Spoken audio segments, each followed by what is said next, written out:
30 seconds to countdown. Powering up. Standing by for an altitude. 60 seconds good. Down is good. Stand by for countdown. Copy me, part 5. 5, 4, 3.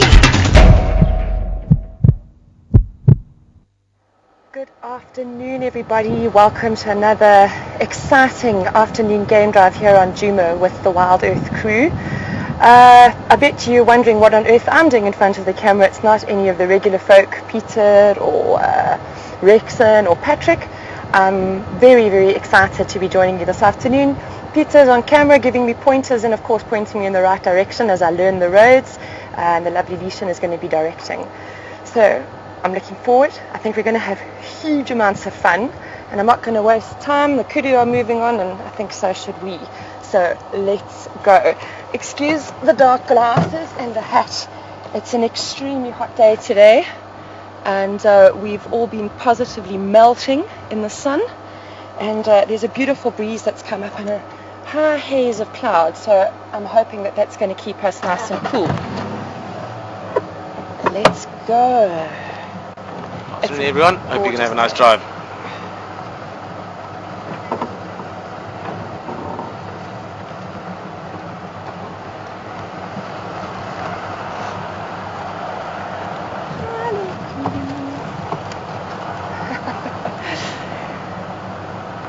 Here they are, the whole motley crew.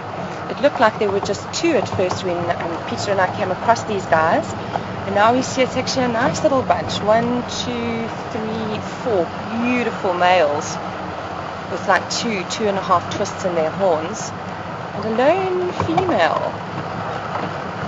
I wonder what she's doing out here with the rest of the herd. Sure, it's fun to be with you guys. I have to tell you that this is my first time out on the property, and it's going to be so exciting for me. Peter's directing me every step of the way, where to go right, where to go left. We're going to go visit some of the regular spots, like some of the dams and waterholes. I'm really, really excited. It's going to be great. And I'm sure these fantastic guys tell you every time they come on drives how amazing it is to just get out into the natural space. I can't tell you how absolutely excited I am. It's just going to be wonderful. Something about the bush. And everything smells so good at the moment. Even though there was only one rainfall thus far, everything's really dusty and earthy. I had a great storm the other night. Take it right here. As also, as many of you know, we've got the Ranger race coming up, girls against boys. Not that it's really a fair race, but we'll talk about that later. Friday will be the girls, Saturday will be the boys. And part of today's drive is just to familiarise Jessica with the vehicle, but also just the basic roads. So it's also a nice opportunity maybe for everyone else that's been on only a few drives, or those of you that have been on many drives, just to sort of, we're going to approach it a little bit from road names and dams and so on. Again, we're on Philemon's cut line now, but we're going to go to Treehouse Dam, then Twin Dams, then we'll go up Cheetah cut line, which is our furthermost eastern boundary to Buffelshoek Dam. So we'll start with all the waterholes and the giraffe. He's a very dark boy, hey?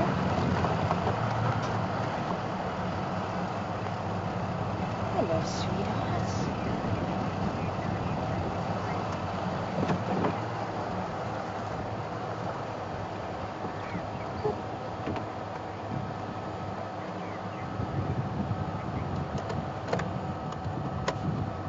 Hi guys, I hope you indulge me. It's so good to be out and just having the breeze on my face and all this natural bush around. This giraffe's really beautiful.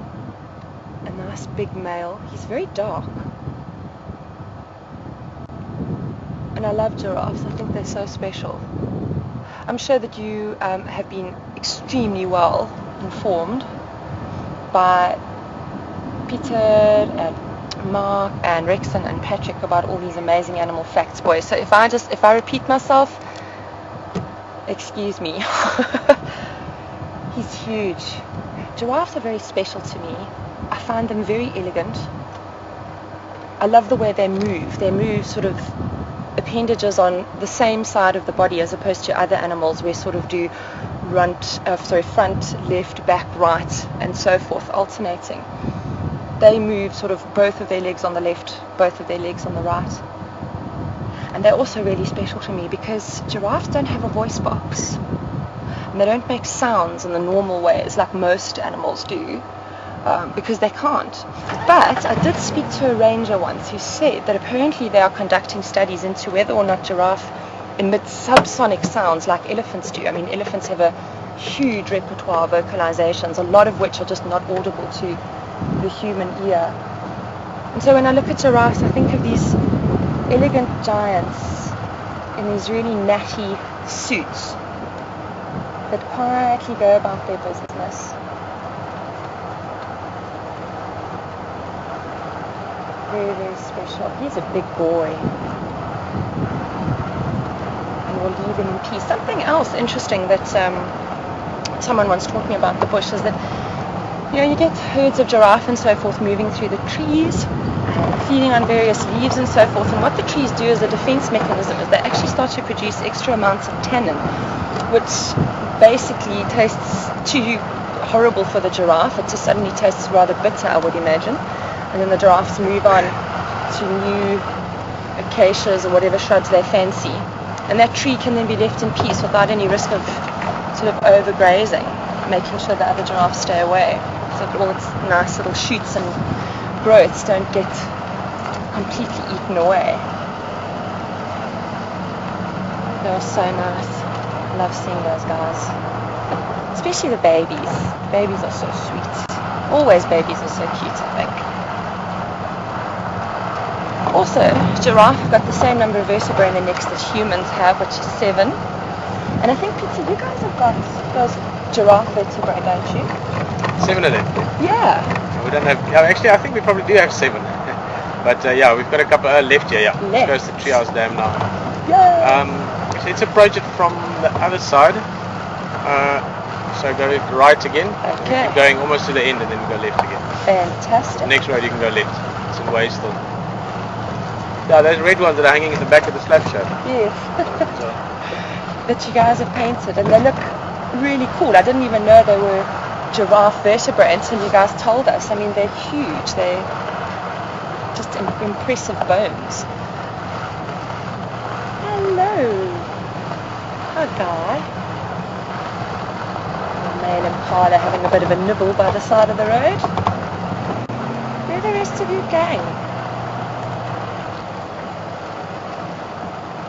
Oh, look at them. Good afternoon, gentlemen. Let's get closer, see if we can get a good shot of you. Hey. I love impala. Look at these guys. They're so beautiful. Glossy.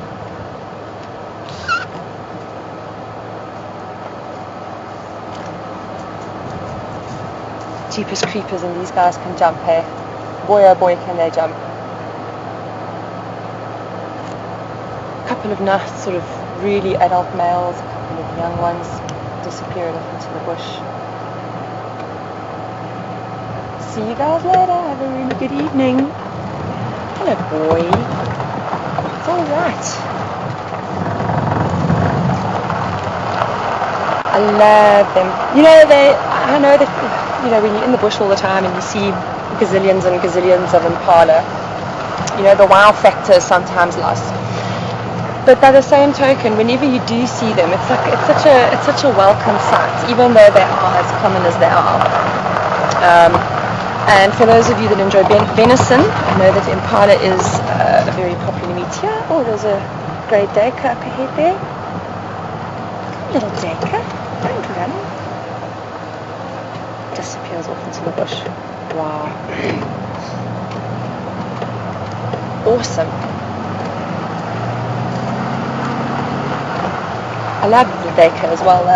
When I was doing volunteer work at the Joburg Zoo, the curator at the time had 2 daughters that I was friends with, and at their house they always had such a motley crew of animals. They had tiger cubs at one point and leopard cubs and a duiker or 2 in the garden, and boy, I tell you, you had to watch yourself with those duiker because they've got such sharp little horns and quite a lot more strength. The strength, I think, that belies their diminutive size, and they can certainly give you a nasty poke with those horns, as I discovered to my detriment. I didn't move fast enough. But I think the scariest animal that they had at their house was a duck. It was a crazy duck, a duck from hell. One that used to lie behind the bushes and ambush you. So, funnily enough, if I had to put my chances between the duiker and the duck, I'll take the duiker. what kind of a duck was it? Mallard. If you had a duck orange and it would have been fine. Oh. Just that I tell you, You want it to be chicken in circumstances like that, if you pardon the poultry pun. But legs are jolly sore, boy, and this thing had a knack of like nipping you and twisting your skin, so it actually broke the skin and gave you a nasty bruise. This is really cool. I'm enjoying so much being out here in Juma. What's your favourite part of Juma, Pete? Difficult. All the waterholes, and we'll drive the little riverbed section later on Spaghetti Junction. Ooh. A piece of sandy riverbed. We'll drive that after Twin Dams. Fantastic. Fantastic. Yeah, everything. Honestly, if I could explain how the temperature's changed in the last couple of days, it's just incredible. It's like someone turned the freezer off and the heater on, full blast. Hey, do you know what the temperature is today? I guess it was 31. Yeah. And 30, 31, 32 maybe at the most. yeah. So we'll go.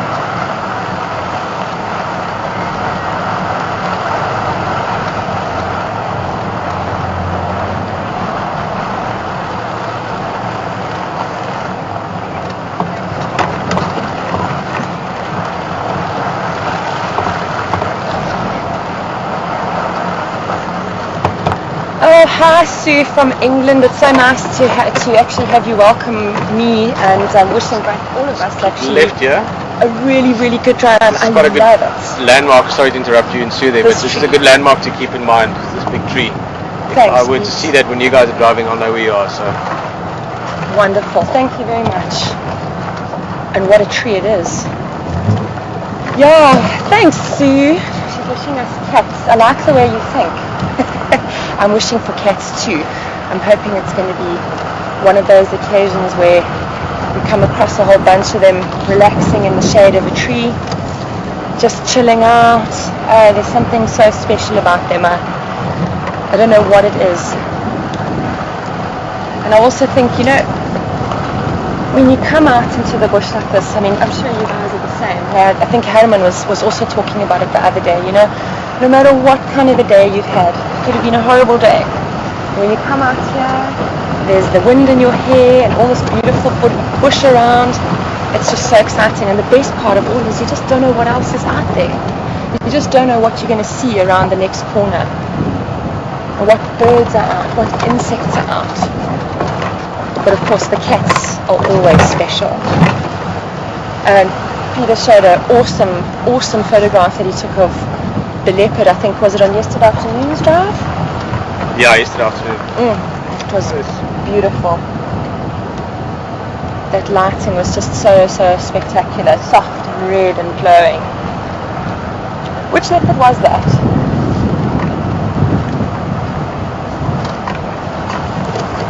Hey Pete? So I thought Leishan was saying something. Okay, Leishan, go first.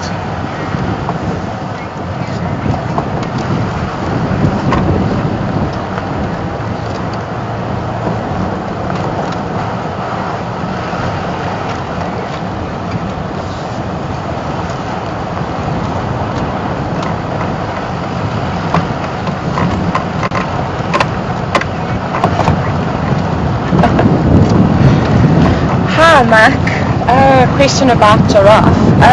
They've actually got special modifications with regards to, in particular, their long neck size. They do have a heart that is obviously specially designed to circulate the blood around the body, and they have a series of, I suppose the best way to put it is sort of valves within the neck. And I'm sure that you guys have seen many nature programs where they lean forwards and splay their legs and then sort of lower their heads to drink.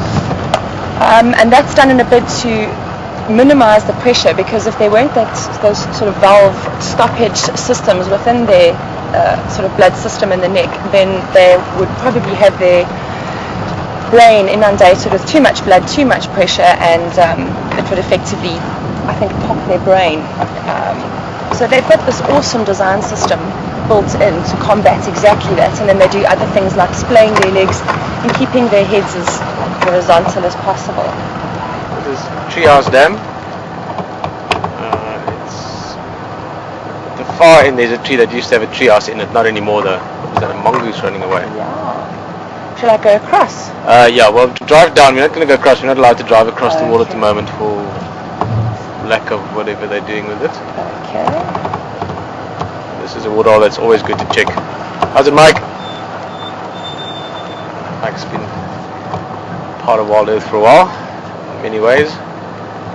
It's very quiet on the dam front. I was hoping you were asking about the leopard earlier, Jessica. It was the leopard we saw yesterday was Saseka. And it wasn't that far from here, so there's a chance that she might pop out at this woodall maybe later on the afternoon or tonight. It's one of the places she comes past quite often, so we might be back here again towards sunset. That sounds good. See, there's a remains there. Some kind of nice bone. Whereabouts? Just here in front of a couple of meters away from the car. Is it a leg bone of like an impala or something? This one, yeah, I think it's a stick. This one, yeah. Is it a stick? Yeah, it looks a bit like a piece of leg. It does, hey? Oh, I should get my eyes tested. Nah, it's alright. Oh, beans.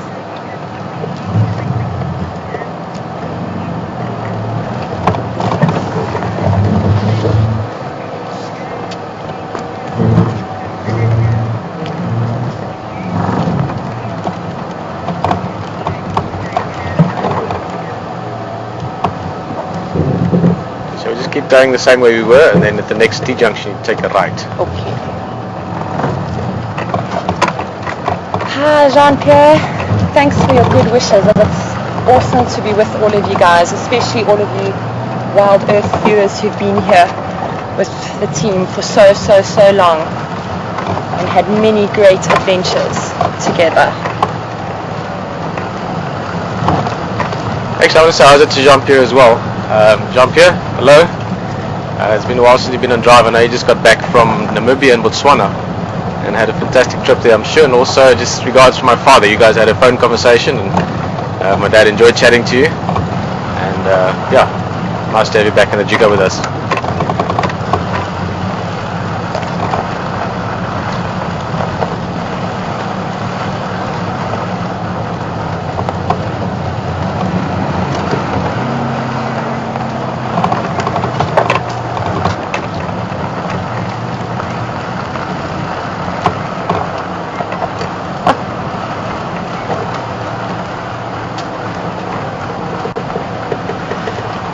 Sally, oh, the posh. Hi, Sally in New York. Thanks for your good wishes. You must excuse the hat and sunglasses. It's a little bit incognito, but when it's so hot today, one has to keep covered up and keep the sun off the skin as much as possible. It's incredibly intense. But thank you very much. I also love my hats and sunnies. They've saved me many a burnt episode in the bush.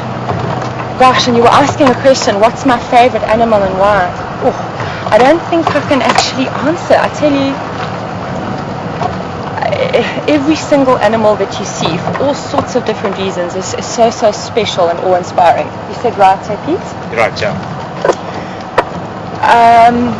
You know, there's obviously the uber specials, like your Ellies and your lions. I mean, there's just something, their energy, their presence, you know. You feel really humbled when you're around them, and when a lion fixes you with its stare, that tiny pinprick of a pupil inside this intense sort of greeny yellow eyes, it just sends shivers down your spine. But I also find such great pleasure and joy in the smallest of things, the most unusual of things. And we were actually telling the rest of the guys that Pat and I found a Mozambique spitting cobra outside our bedroom door 2 nights ago. And we just had such fun just sort of following, obviously at a safe and respectful distance, this sort of snake through the grass to see what he was doing, and it was fascinating to watch him just go about his daily business. And also little things like dung beetles. I mean, when the dung beetle season's out, I could sit and watch them for hours. They're such busy little things. And you know, your other creatures as well, like as I say, your impala, just seeing them makes me feel good, even though they're so sort of regular. Kudus, because they're so elegant and magnificent. I don't know, I'm waxing lyrical, but sure. I love them all, and I think every single living thing has got something special, some kind of resonating energy that you can just sit back and enjoy it for what it is. and I love it. There's more Impala ahead. So, sorry Sue, I don't really have a favourite, but I think I have many favourite moments with certain animals that I hope that I'll be able to remember and reflect back on for many, many years to come. Nice big breeding herd there of Impala.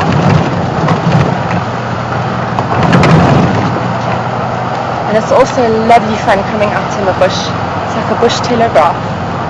Left here and then almost in the bottom of the dip you'll see there's another left again. Go to Twin Dams from there. Thank you. Just wait to say as well, this is Gari Main, so as you can see it's quite a big road. Yeah. We don't go south of this. Right. No problem.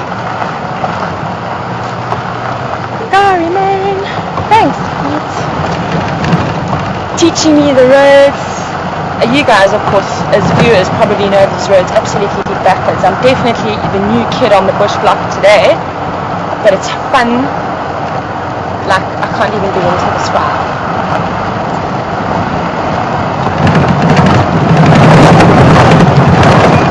So, Pete, try not to dive too much. No problem.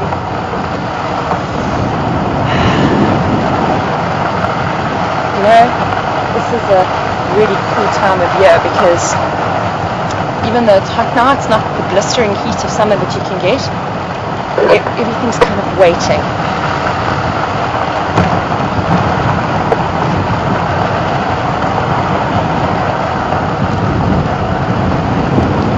Beautiful kudu bulls down at the bottom of the hill.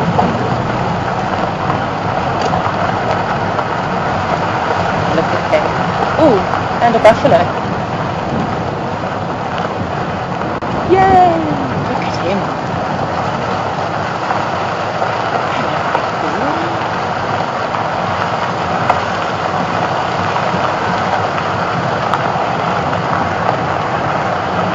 There's a few of them. Let's make sure I get good positioning for all you guys. There's another one.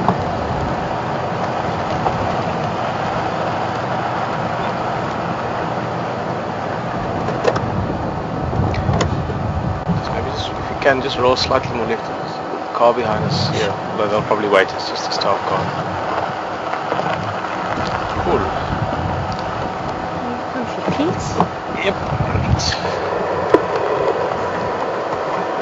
Make sure it gets good.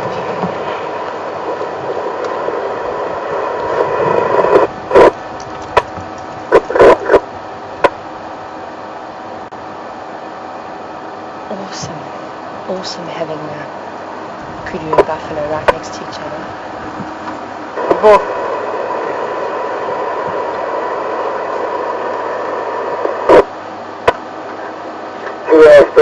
Good afternoon, mobile station. Turn it down a little bit maybe.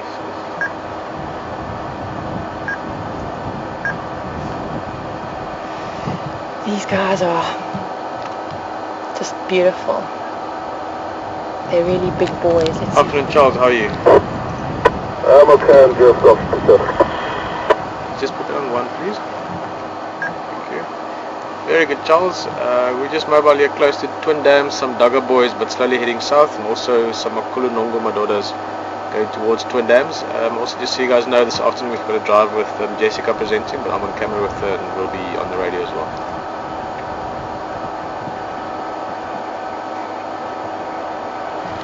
Oh, look at these guys, they're beautiful. I read something very, very interesting about buffalo. Moontje, oh yeah. Is there any more of us coming, or can we come join them? We're just here at Twin Dams area.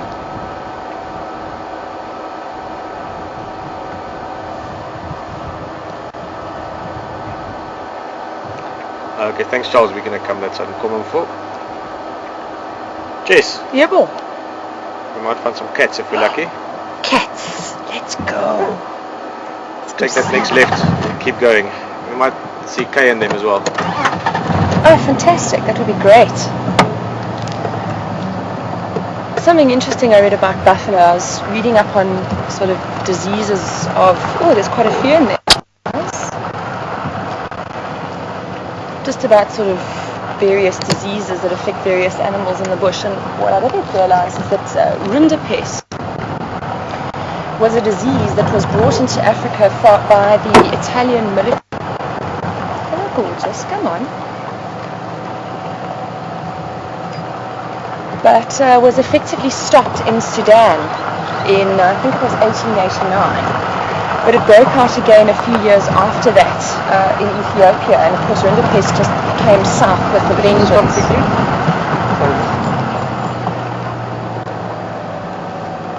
What do you see, mate? Two monkeys were just running away and they gave a quick alarm call there. Do you want to check it out? Let's just go to the front there quickly to the dip. We just look down that riverbed. Cool. We can't drive in there, but we can look down it and see if there's anything maybe. 100%. Let's go see what's out there.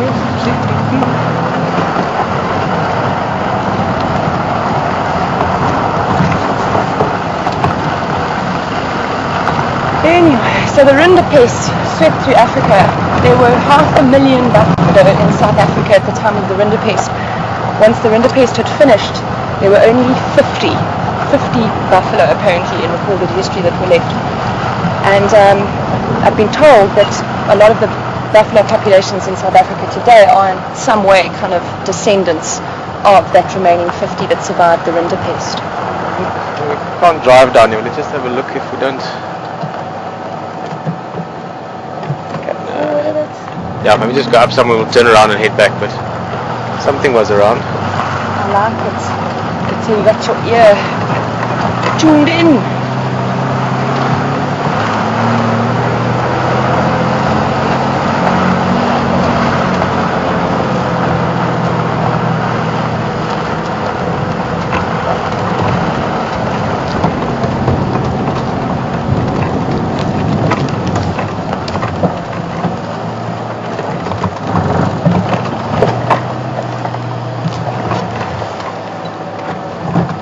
I've just been given such great information. Caroline, I believe it's your birthday. Happy birthday.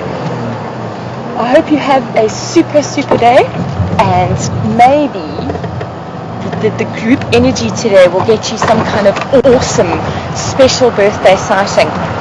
I hope you have an absolutely fantastic day. From me, and I'm sure from everybody else, you're such a regular wild earther, and you have been for ages and ages. Hey, wishing you a super year and maybe something awesome on today's drive. Hopefully the birthday fairy is listening.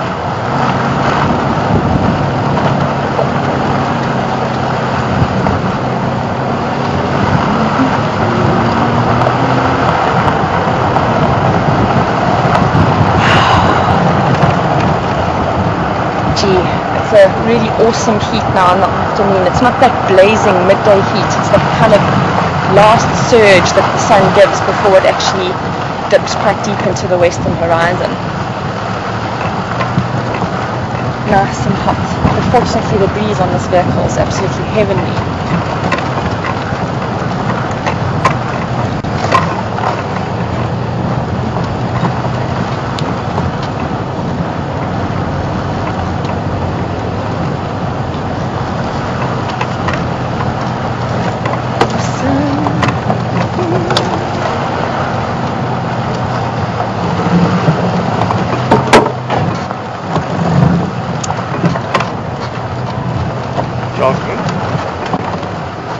Which one is this, Pete?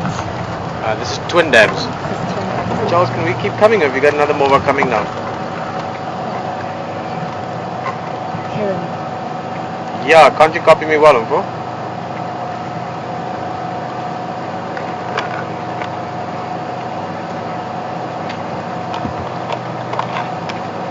Alright, thanks, Uncle. Clear to go? Yeah, boy, yes. This is Twin Dams. It's also got a massive jackalberry up front here.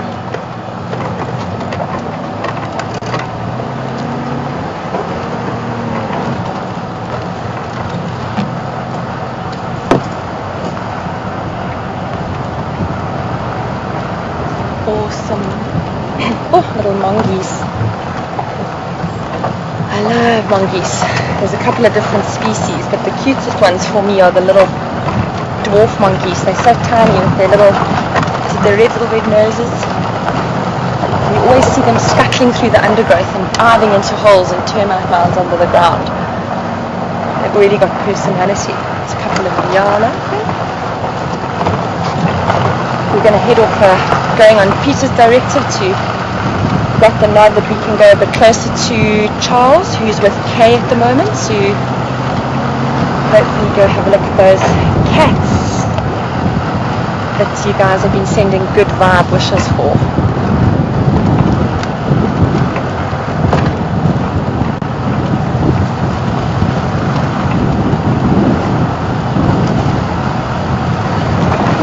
Everything's just waiting for the rain. But that's still a few months away yet.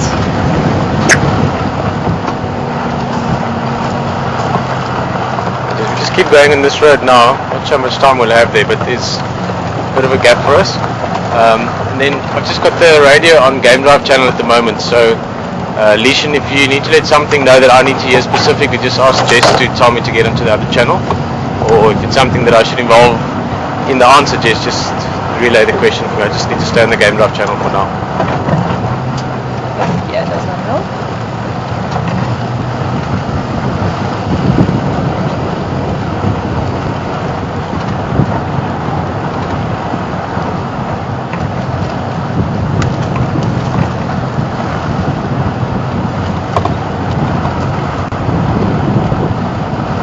This is so cool. One of the things that I'm sure you guys probably also wonder, but I know Pat and I speculate about it all the time when we're out in the bush, is how many animals and amazing birds and insects and reptiles do we drive past on any one time out in the bush? I'm sure it must be heaps and heaps of things that we just do not see as we go past, because they're so well camouflaged and they just duck down or hide away and wait until we've passed.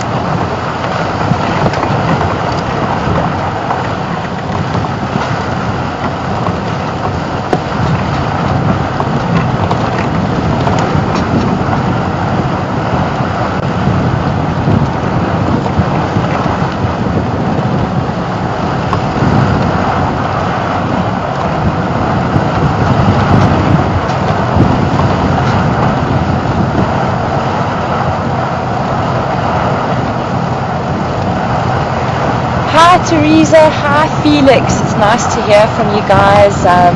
Felix, your granny says that you're going back to school and you're going to chat to your teachers about getting everybody in the class to watch Wild Earth. I think that is a totally brilliant, genius idea. Just imagine how much fun you guys can all have, you know, watching together with your teacher, finding all these amazing animals with the Wild Earth crew, going on adventures in the bush. I wish that when I was at school I had something like Wild Earth to watch. It would have been really, really fun, and I think a whole lot more of my school friends and classmates would have probably been even more excited about wildlife if they could just have seen it. That is absolutely fantastic. I'm sure that you guys will be watching and be having the most amazing game drives with everybody. But it's nice to have you guys with us this afternoon. It really is. And I hope we're going to find some really cool stuff for you. Straight? Yeah, just straight. Hello, cooties. Hello, girls. Hello, ladies. All these little female cooties coming by. Animals definitely get right of way. Hello, sweethearts.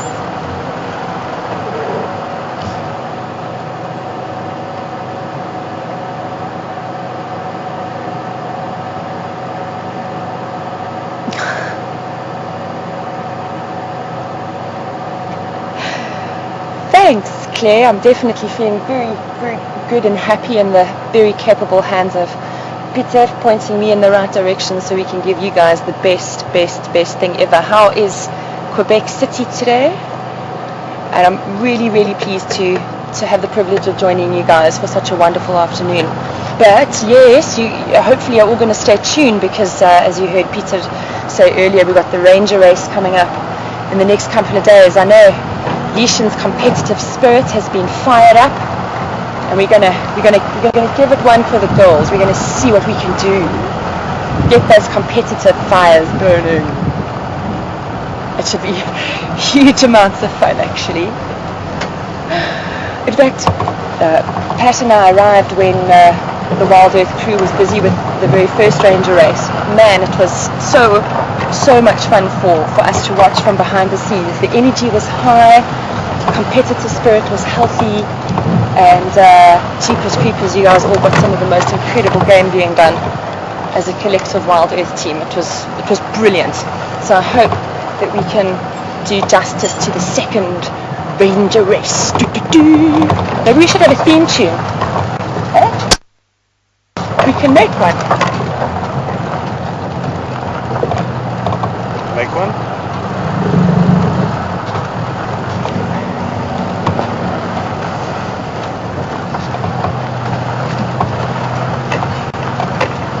Just went through a beautiful little foresty glady dip. Nice shade.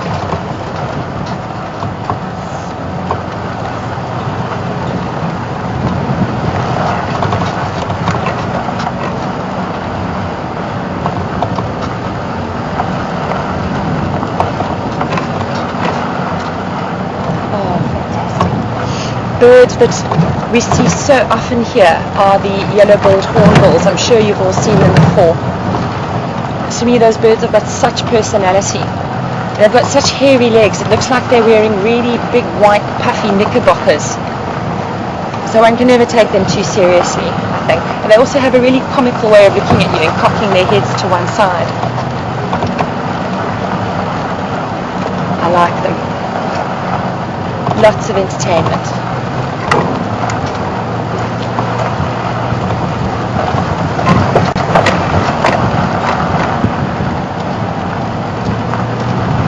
I was saying to Peter earlier on what an absolutely wonderfully luxurious vehicle the Jigger is. Pat and I have a vehicle that we use when we are on Palala, for example, and it's quite the upper body workout, let me put it that way. This car's absolutely fantastic to drive. I'm really enjoying it. And I'm also trying not to scare Peter with my driving. Charles, good? Yeah, we're almost here at Inga's Road, Twin Dams Junction. Can we join you there?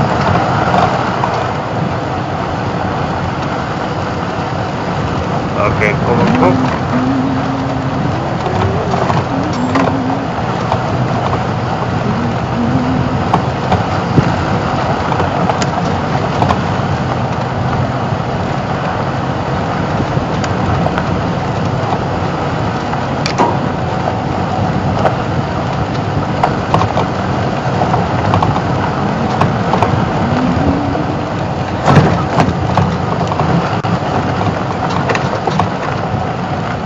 It's always so nice to be out. Honestly, sorry if I repeat myself, it's just that you never know what you're going to see, and it is so incredibly exciting to be in such a beautiful, protected reserve space like this that borders onto an even bigger reserve, which is the Kruger Park, and just to know that from here for hundreds and hundreds of kilometers in sort of various directions, not in every direction of course, that there's just these endless stretches of bushveld with all these different terrains and habitats and species of animals. It just really makes me feel so excited. It fills my soul with such a wonderful feeling. And it's also really fun coming up. My best time for trying to check out what's been happening on the wildlife landscape is when you come out first thing in the morning. And all the fresh spoor from the animals is like the morning news spread in the dust and sand before you, and you can see who's been where doing what. It's really, really exciting. And a couple bit of water back to our left.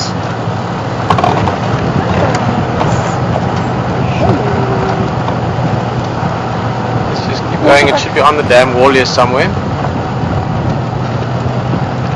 Charles, can we pull in?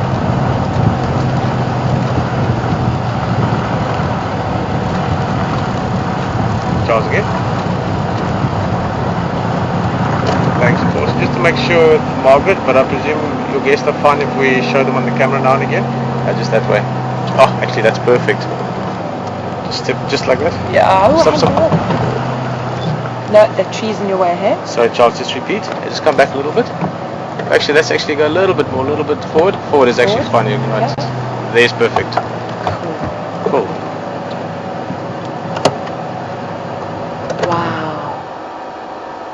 Birthday wishes and good wishes from you guys are paying off. Look at that.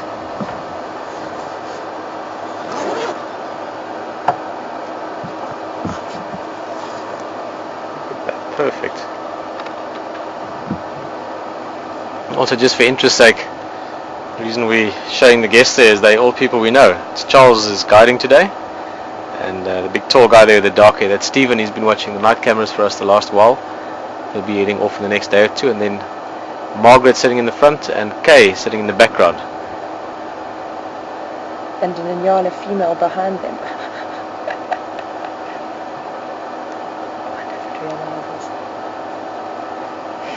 Is this that solitary lioness with her last remaining cub, Pete? Yeah, sandy patch female. Well done, girl. From what the rest of the Wild Earth team have been telling us, she's had a really rough time and she's done jolly well to get this cub with her for this long.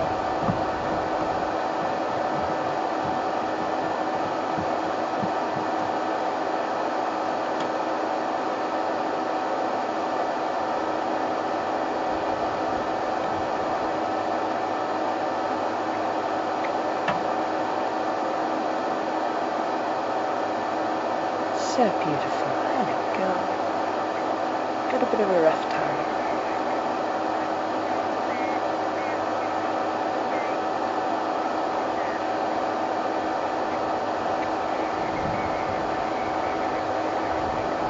Does her cub have a name yet?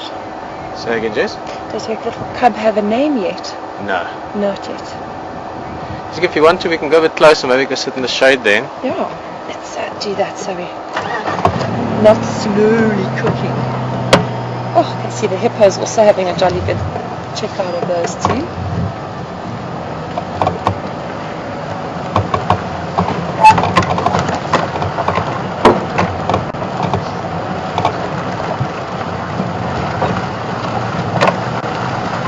Just at the edge of the shade here.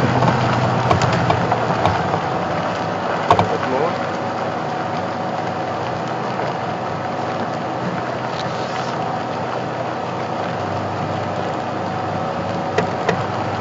Yeah, it's cool, huh? Nice. Perfect.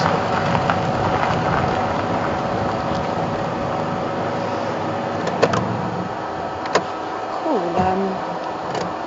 Irma's just written in on the chat room, asking please if you can zoom in on that cub.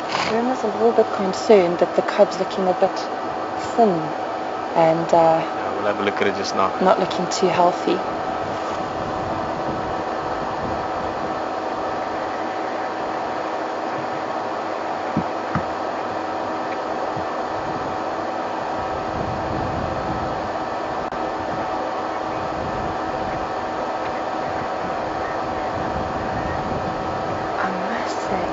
From a sort of cursory look through the binos, he seems to be all right. Sort of a little bit sort of shaggy looking. I don't know if that's just the way that he's lying and his fur's rumpled. But he seems okay. Peter's going to get a much better shot for you though. And then you guys can let us know because you've got the super zoom.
Gee whiskers. Thanks, Audrey. Thanks, Eric Gray in London. How's London today? Thank you for the compliment.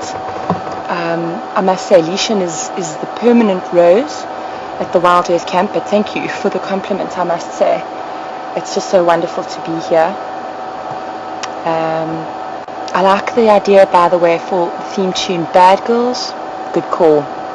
No, I better not sing. I'm not very good at it. What is that? Should I say, I'm going to feel bad girls when you whip your backside?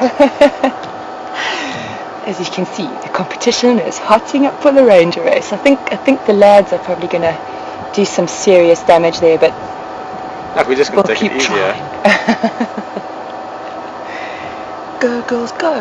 Rah, rah, rah.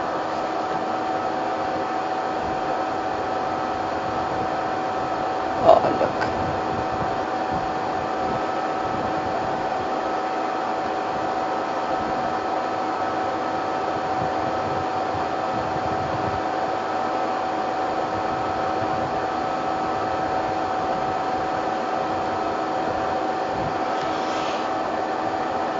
Hi, gosh, Sam, thanks for coming with that question, Kathy.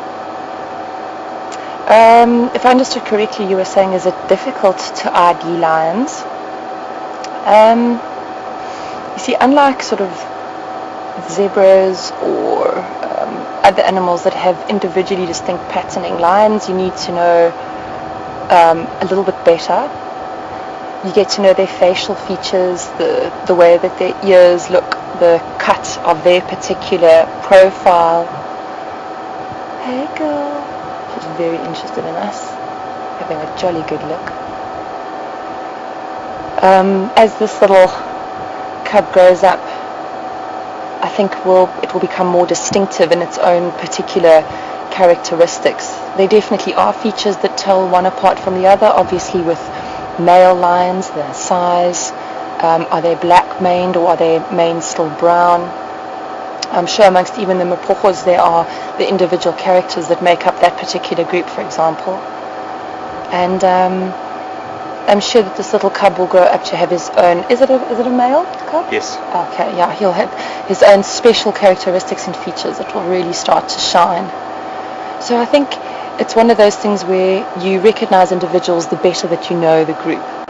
And also once someone points out individual characteristics such as a sort of a so small thing, maybe like a whisker or an ear, it certainly helps. And then they become familiar, wonderful friends that you keep coming across in bush situations. It's just really awesome. Really awesome.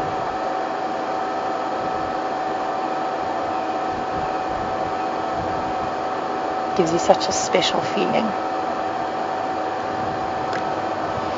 What you looking at, girl? Oh, she's very chill.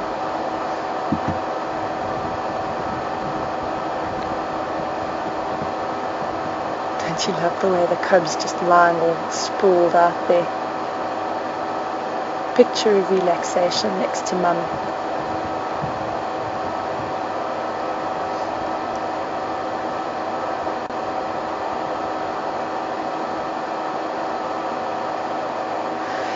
It's one of the things I'm always blown away by is the size of lions. One doesn't truly get a good feel for it when you're looking at it from a distance perhaps or maybe through a screen, but wow, they're magnificent animals. They're so strong and powerful. A fully grown lioness's paw would probably be greater than sort of the diameter of my hand.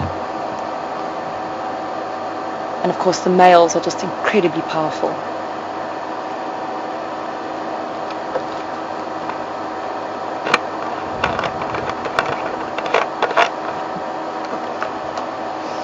Like the rest of the Big Five are the Big Five because of their notoriety with regards to when they're being hunted.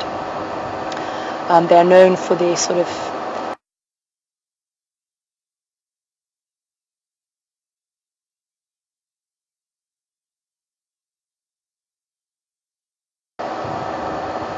quite scary out there for a single lion female like this and a single cub. They seem to be doing all right.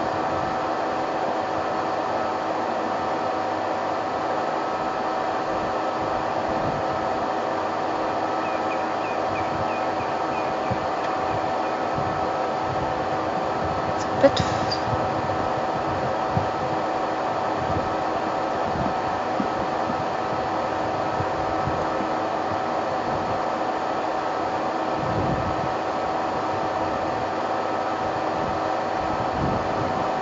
Hi Caroline, I'm actually not sure exactly how old this cub is. I think the regular wild earthers will probably have a far better idea. It's definitely not a very, very young one.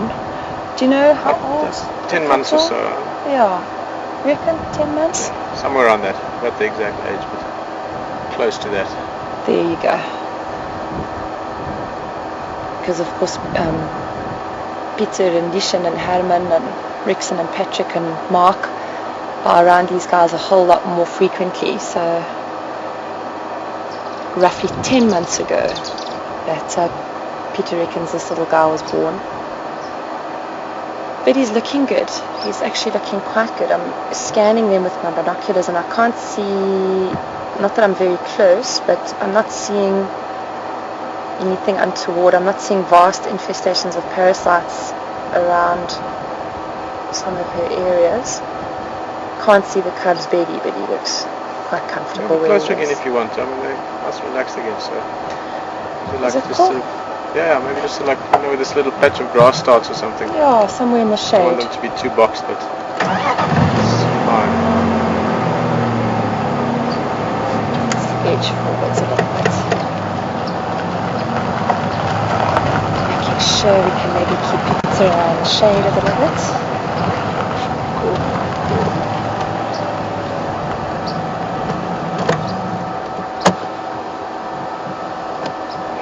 You guys a little bit more up close and personal. Let's see if I can get a bit of that.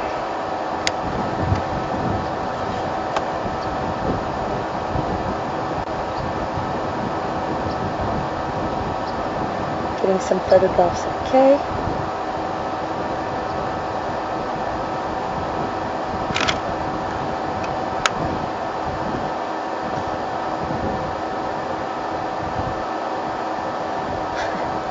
He's busy having a chuckle about something on the vehicle. Quite good. Put it up.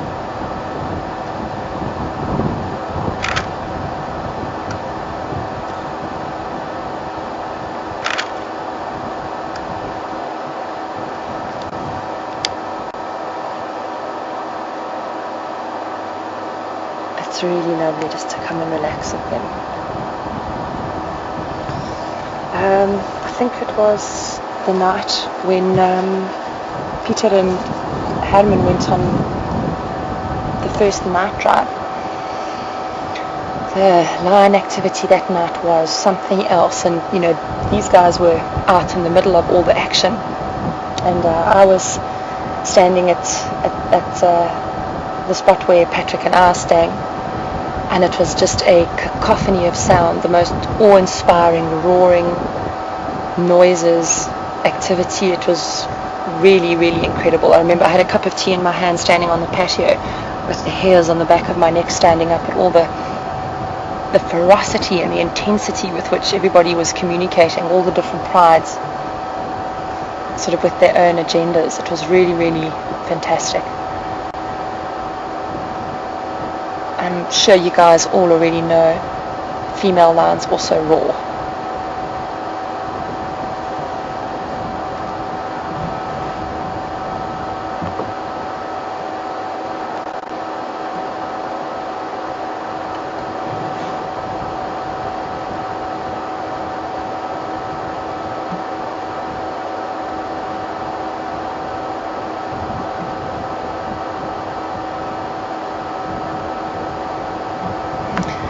Yeah, Jim from Cincinnati's got a really good question. Why do these guys perhaps have a little bit of a reduced sort of success ratio? Well, first and foremost is that lions are pride animals. They succeed best when they are in groups. because they do cooperative hunting and so forth. So for this female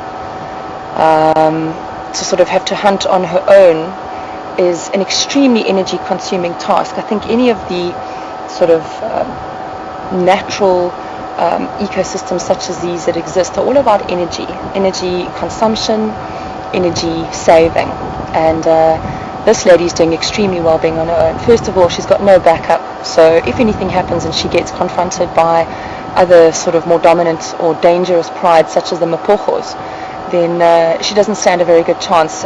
She'd probably have to run for it to make sure that she got away in time.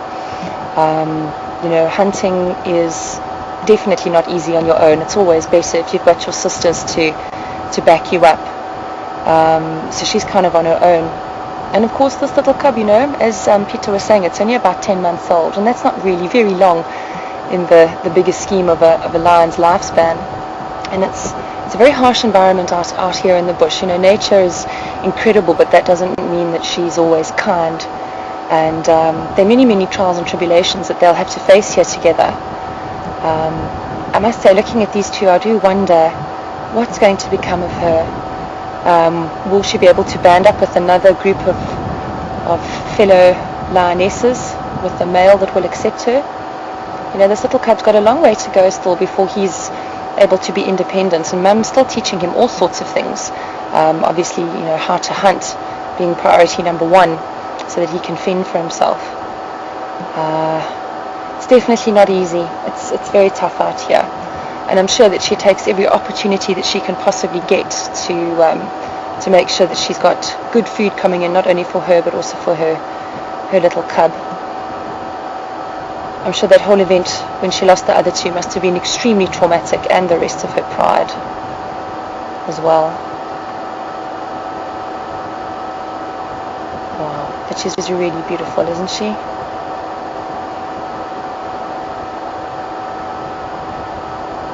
But that cub is so sweet. He just doesn't care about anything. He's having his rest, and that's all that he's worried about.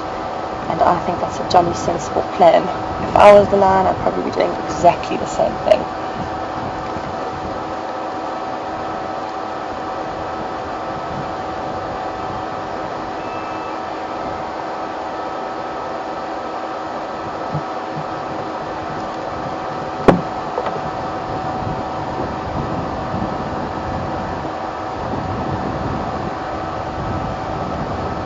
Hi, Sandy. I'm taking a closer look at that cub now, just to try and see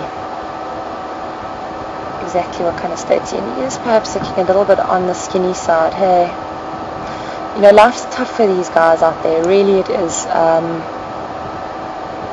It's all about food, man. It's all about survival, and they've had a very, very. He's had a heck of a rough start in his first 10 months of life. It's truly amazing that she's been such an incredible mum and actually brought him to this point in one piece. I see what you're saying is, I don't know, you see, actually we'll wait for him to stand up if he stands up before we go any further, because it'll give us a chance to really get a look at him, really get a good look at his condition, have a look at his little eyes, make sure that they're bright and there's no sort of weeping, check out those bones, check that they're not jutting out and that his little ribs aren't sticking out. We'll definitely have to check it out. Look at Mum. She's staring intently at the lodge.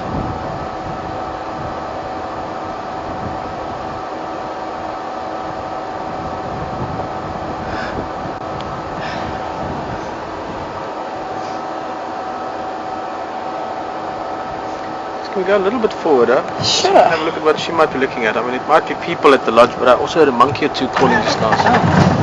So we can see there. Wunderbar. Let's go a little bit closer to her without making them feel like they're being squished in. Yeah, that's cool, huh? That's perfect. Hippos having a bit of an ear flick, keeping a sharp eye on those two.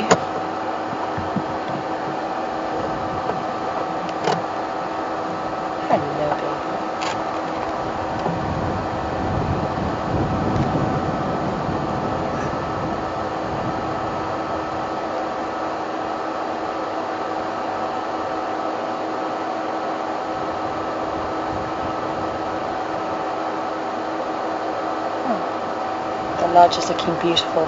Big herd of Anyala on the other side of the dam. I wonder if that's what she's watching so intently. Nah, she's just got her eyes closed. She's now dozing. Guys, I promise I'm going to keep a sharp eye on this little one, and we'll get a good assessment of his overall condition.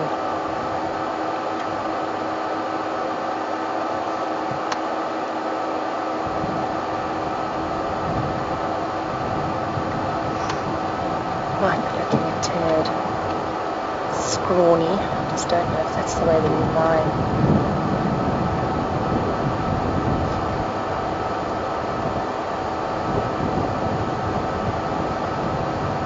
Gosh, sandy cat is very, very beautiful.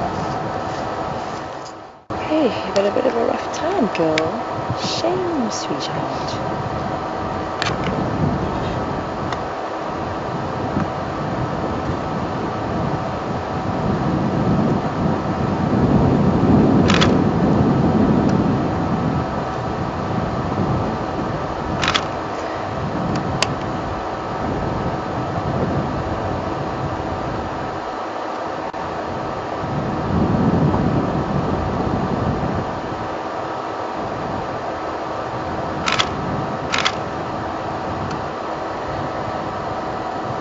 Something interesting as well with regards to lions is that unfortunately they are quite susceptible to sort of, there's, disease has a purpose in nature, but it's not always pleasant. And Jess, we can, in the next minute or so we need to pull out. Okay, can I reverse now? Yeah. Do it gently. Let's get away from Kay. Hello. Hello, special people. Right, yeah. Come back a bit later, maybe there's other vehicles coming in. That's great. Let's get space between us here.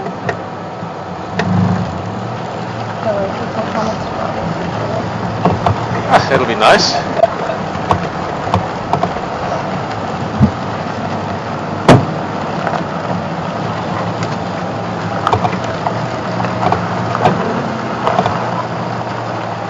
Swing here. Just in here. Who's waving? She's a Oh, wave. she's another camera. Wave, wave, wave, wave, she says, Pete.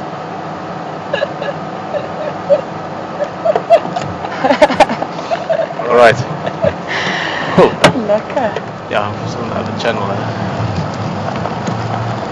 How you doing, mate? Coffee? Any breathing?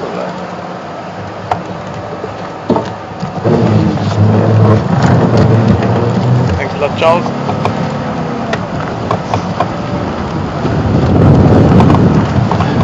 Oh, I'm going to leave them in peace, let the other guests come and have a good look. I said, kom ons in here. Which way should I go? I think let's go back again towards Twin Dams. I want to go see what those monkeys were calling about earlier. Wonderful. And then from Twin Dams we'll go out towards Buffelshoek Dam. Fantastic. I think perhaps I better put my camera elsewhere.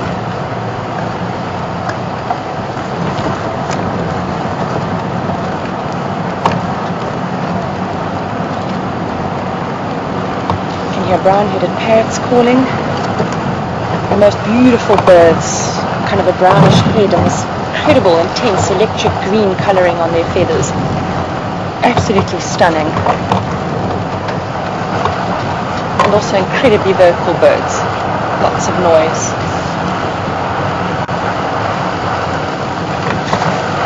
Yeah, unfortunately lions are also susceptible to TB.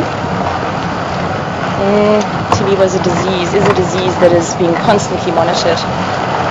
They get it by eating infected animals such as buffalo or any of the other sort of ungulate species that are prone to catching those types of diseases.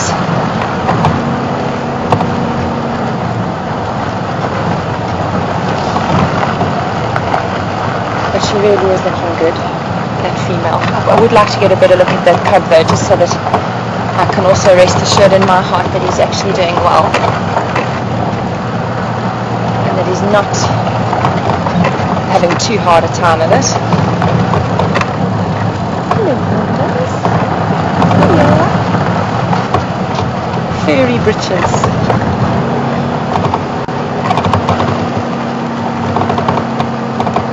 Just pull into that gap there next to them. I was going to say we're not disturbing her. Yeah, they're just swapping trackers over.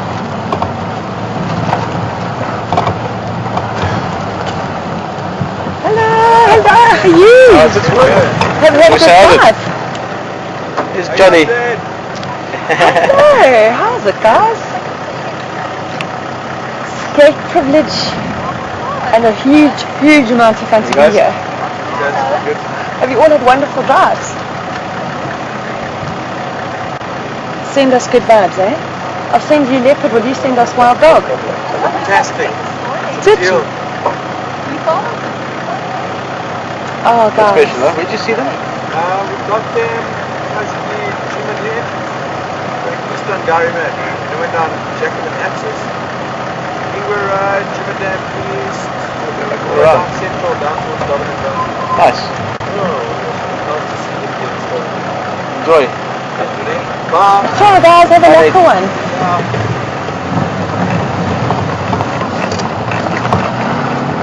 That was Greg Posthumus. Anyone got a picture of that? So we can tag him. I'm quite enjoying the fact that we're seeing more and more people on the drive as well along the way. It was lovely watching the game drive, watching the Lions. So we always feel like half the people on the game drives always watch the Jigger more than they watch the left of the Lions because it's such a weird looking vehicle. We are the wildlife, yes? Yep. And that group of guests said that they saw a wild dog this morning and followed them for quite a way. That's a very, very wonderful sighting. Kay saw them as well. Did she? Oh, that's so nice. Oh, that's so nice. Yeah, you guys have been connecting with her quite a bit. She had a wonderful time. Yeah, it's brilliant. We're going to be, I'm just again, Friday night we'll chat to her. Tomorrow morning, Leishan and myself are going to go on game drive with her. So we'll do a little bit of filming of the game drive itself and coffee break and all that kind of stuff. Stephen will do tonight. Tomorrow evening, Rexon and Patrick are having dinner with him. And Friday night we're having the chat with at the camp in the lounge, which is quite a cool lounge as well. So it'll be nice visually as well as conversation wise. And we'll have dinner with her then as well. So she's got a whole bunch of experiences with us and us with her. So it's going to be nice. By Friday we'll have lots of things to share. Yeah, and she's seen lion, leopard, wild dog. We've seen a bunch of stuff already. Oh, awesome. Awesome. And nice for you to see lion on your first drive. We've gone 3-4 months here without seeing lion. Yay! That's good news. Thanks, Pete. You made me feel greedy, baby. That was very cool. And also, you guys talk about her so much. It's just fantastic to actually finally see her, you know?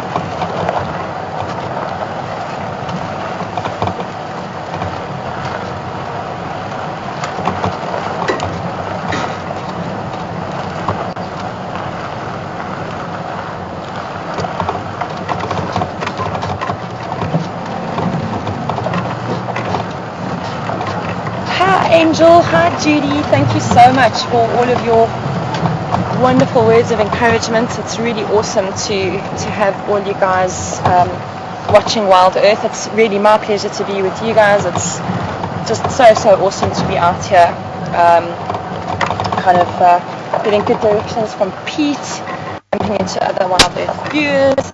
It's awesome, guys. Your wishes very, very much appreciated, and I hope that I can make sure that this drive is a goodie, and hopefully we see other wonderfully amazing and interesting things.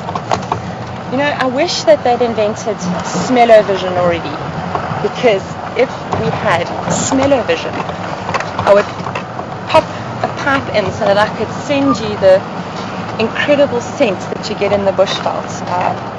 It's such a completely wonderful series of smells that you get, depending on what types of bush you walk through, what kind of grass you walk through, what kinds of animals they are. I mean, very often you can smell animals way before you see them, just because they've got such a particular sort of scent.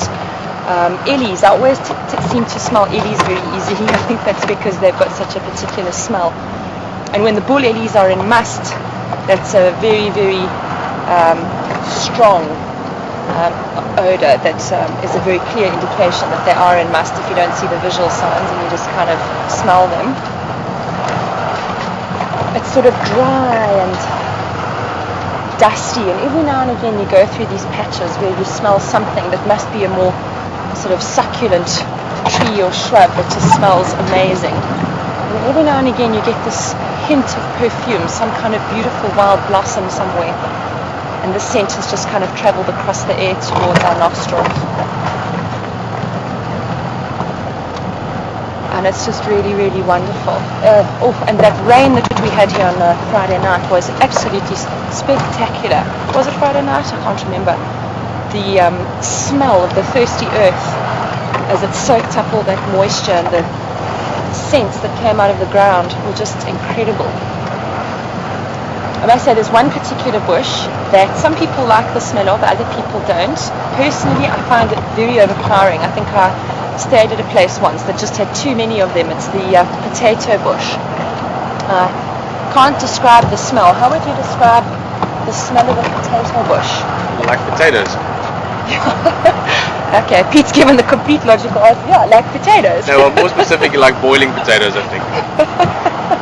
You have to boil lots of potatoes without salt in them, it smells like. Touche and spot on from Peter. That is exactly what they smell like. I suppose hence the name potato bush. But it can be so strong, particularly at night. And Yuri and Pippa have got quite a few of those in their garden. Yeah, there's a strong smell of it past their place, evening time. Very strong. Don't you like it? Too much of it at one stage. I think so. My mum and I went to stay at this wonderful place in Hazyview, and right next to our tent, I think there must have been about 5 or 6 of these bushes, and at night it was so strong I actually didn't know where to put myself, and I think prior to that I didn't really mind it. They should have done it, just given you potatoes 3 times a day to eat. Yeah, Pete, why weren't you there to actually suggest this as a solution at the time? I probably would have enjoyed that. Like Good boiled idea. potatoes, mashed potatoes, chips, fried potatoes, Yeah. baked potatoes. Just have potato fiesta to try and stop. Good point. I like your logic. Hello.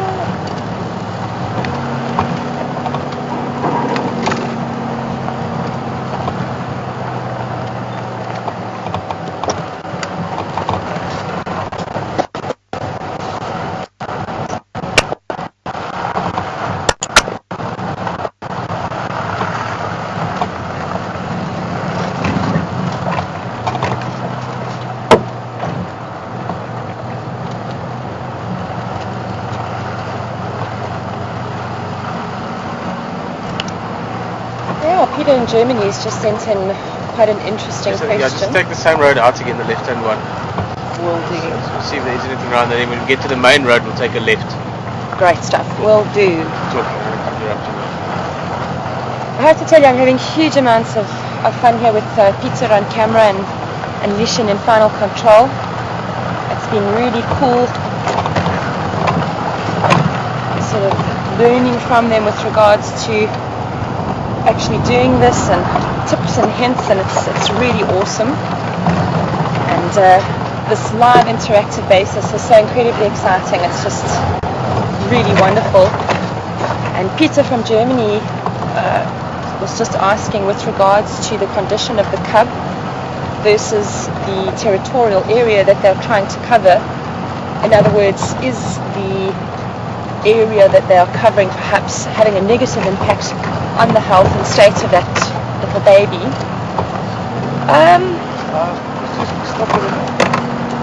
Come back quickly just onto that wall.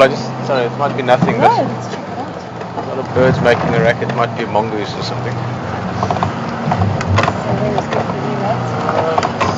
stop. Yeah, there's a leopard. Ha! Hey, man. Peter spotted a leopard, you champion of champions. Look at that. Leash, I think we're going to have a hard time with the ranger race.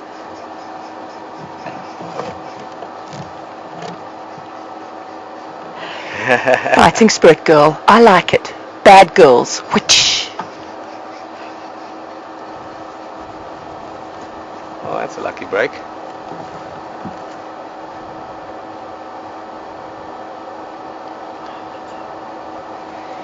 May I just compliment Peter on the most awesome spot. I hope you guys are getting a good view because it's a beauty. Well done, mate. Luckily the birds were helping us and the monkeys earlier, so it's putting the story together.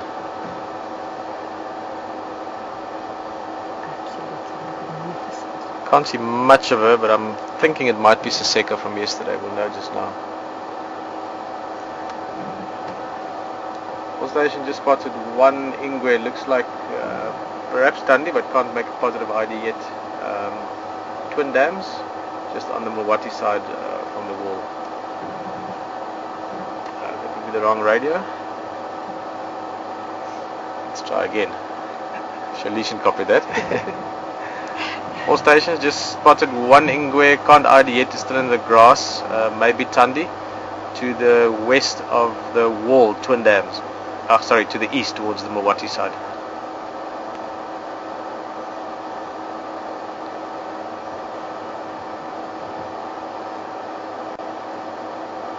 Station on Gari Main, Twin Dams come in.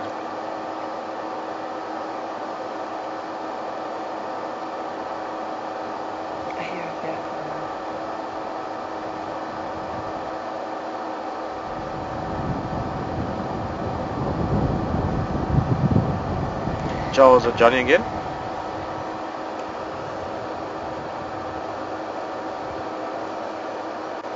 Yeah, Charles, did you copy? I'm not sure if this radio is doing so well. Did you copy about the ingwe? Yeah, by Twin Dams, sort of Mwati side from Twin Dams on that on the old wall.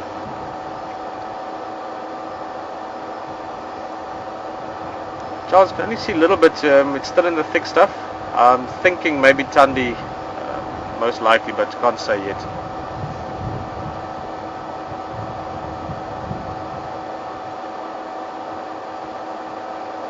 Woodland, where did you find them?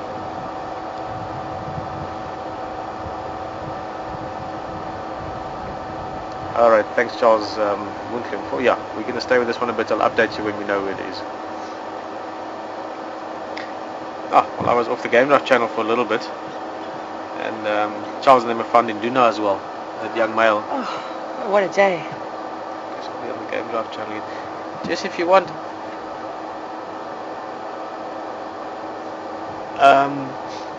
If you go on the wall here, if it is Tundi, she'll be fine. Or Saseka, she's relaxed. So, where that bit of buffalo dung is. Down a bit and then yeah, and then just go up there. That's cool. Okay, good.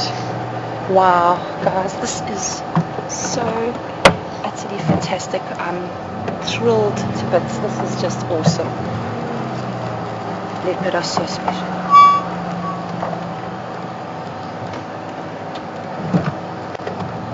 Yeah, Andrew, we've got one ingwe here at Twin Dams, and Charles has got one from Pipon for Karula in Duna, on Boo Road.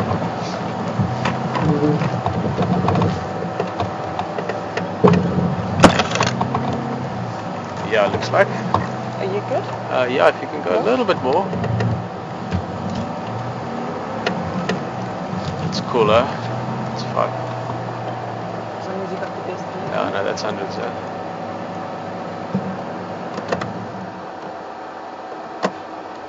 Guys, this is so cool. Hey, wrong button. Birthday fairy wishes and good vibe wishes from, was it Sue? Like your work, guys. Thank you.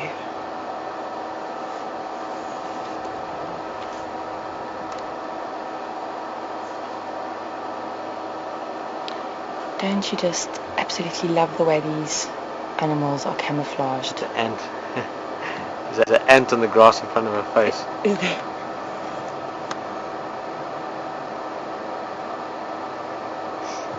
You got the best zoom position there.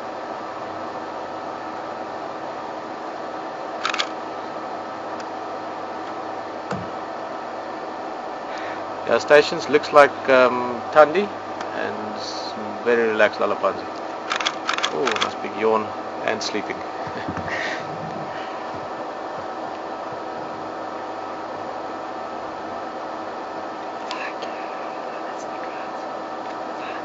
There we go.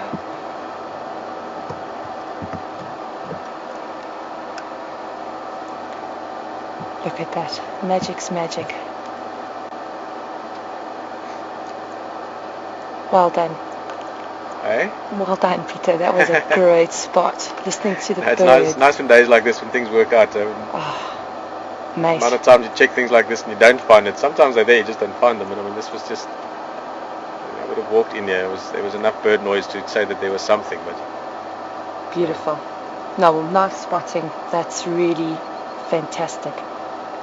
It was mostly a whole bunch of blue wax balls going completely mental. Look at that. And she just disappears. There's a beanbag there next to you if you want to pull it out, so. Jessica? Just at the back here, there's like it's not a professional beanbag, it's just a canvas thing with beans in it, but it'll help. Thank you.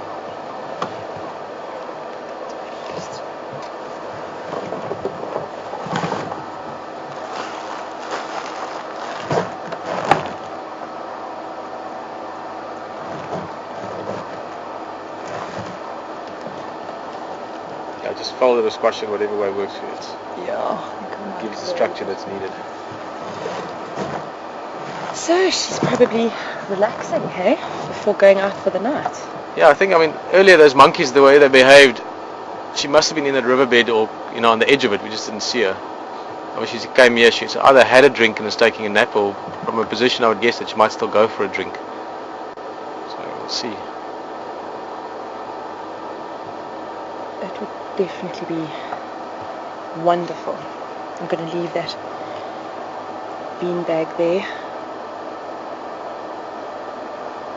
Wow, guys, this is very special for me to be here with all of you and to see such a well-known regular. Happy smile. Yeah. There's another smile again. I am. Really, this is so special.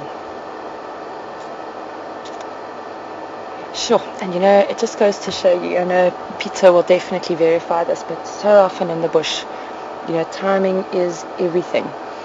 I mean, you guys know you are with the rest of the team every single day, twice a day, driving the same roads, and it's just a case of timing. I mean, we came past this way on the way to look for Sandy Patch, and as Peter was saying, you heard the monkeys, you heard the bit of the...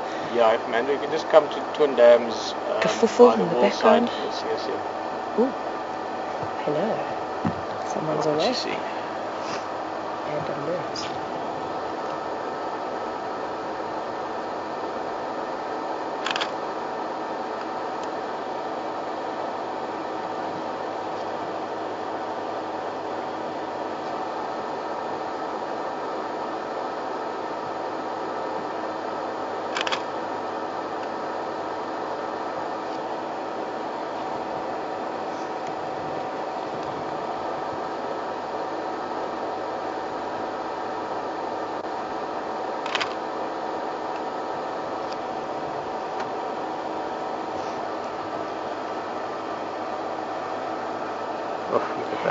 Sweetheart, you are very beautiful. Jessica, just a little bit of background quickly for you and on this leopard. This is Karula's daughter from the previous litter. Oh. It goes by two names. We've been calling her Saseka since she was a young cub. More recently, the other guys also call her Tandi, which, interesting enough, means the same thing. Both means beautiful. Beauty, yeah. Just one is in Swazi, one is in Shangaan. And yeah, she's about almost 3, not quite. A little bit, a few months under 3.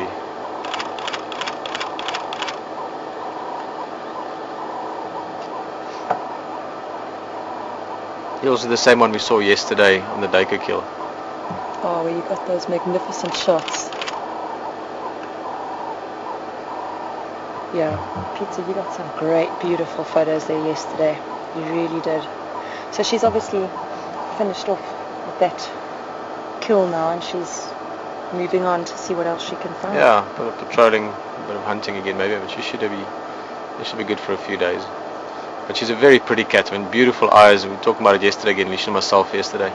Just the colours of her eyes and just very dark markings. Very gorgeous looking cat. Oh. She is very beautiful.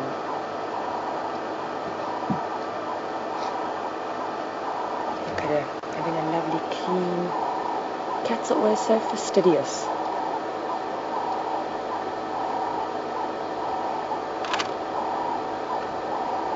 Gosh, Peter, she is beautiful, hey?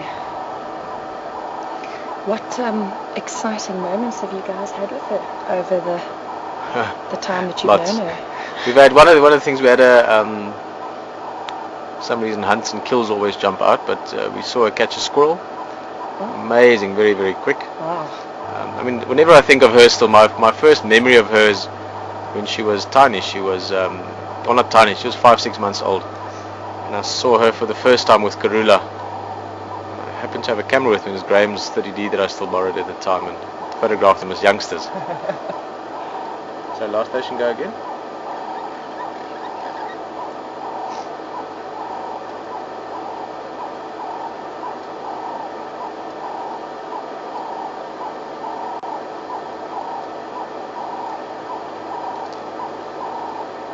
Also, that tree that I pointed out earlier when we were getting closer to Treehouse Dam, it's one that jumps out as well. Actually, if someone could, I must go look for that in archive, or someone could, if they have a video of it, post it again for us. Alex was still on camera, and they were young. They were a year and a bit old maybe, and they climbed to the top of the one, the main tree trunk got snapped off by lightning a year or two before. And one of them, probably her, she was always the one that liked climbing, climbed right to the top of this broken off massive tree trunk. Uh-oh. And we were looking right into the light. It was quite late morning, very backlit, so it was very sort of silhouetted, contrasty leopard up on the top of a dead trunk. It was amazing. Oh, beautiful. I thought you were going to say that she went up onto a rickety branch and then sort of fell down. Had a moment, yeah. We're going to see a drink if we're lucky. Oh, I do hope so. That would be just marvellous. You know, Pat and I have got cats, and that is such a typically cat pose, hey? Leopard yoga. Yes, leopard yoga. Exactly. Show you a photograph of safari I've got with leopard yoga. One of Lishan's favourite photos.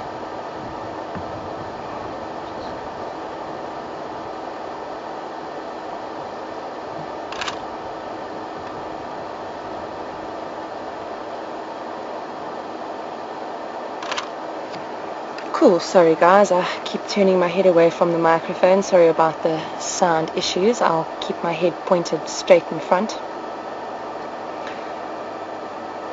She's just having a lovely clean, as Peter was saying now, leopard yoga, quintessential cat pose, sticking the rear leg straight up. Look at her having a lovely scratch.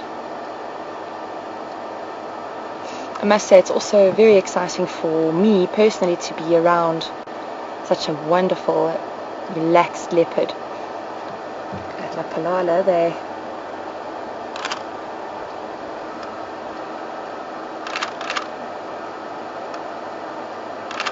are far more elusive and much more scared.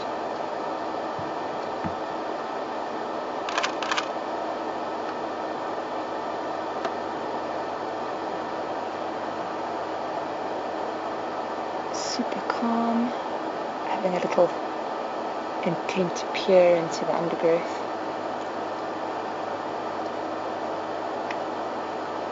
Gosh, she really is beautiful.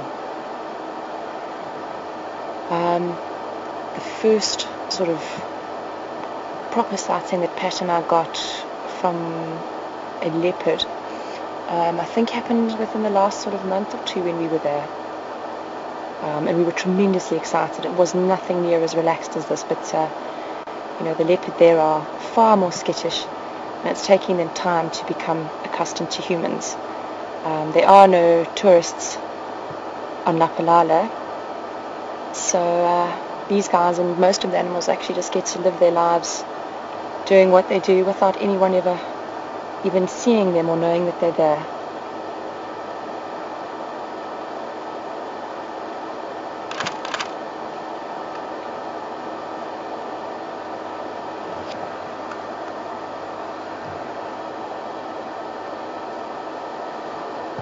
Jess, it's just another vehicle joining us. And there's only this one view, so I think if we give them a bit of a gap for now, and we'll see, even if we just get a bit of a gap through to look at her. Let's do Oh, well, that. she's moving. Perfect.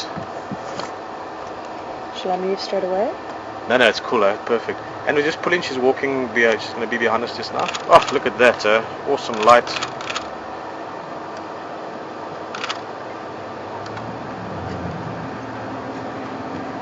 Can't even see her now. She's that close. This is so wonderful.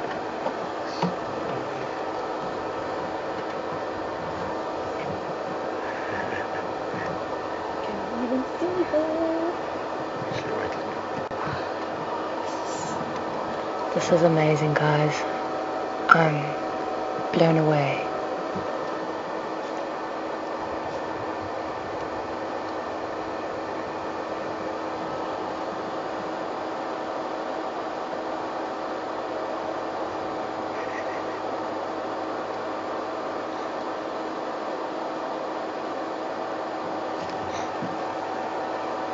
Hi, Linda. No, not scared at all.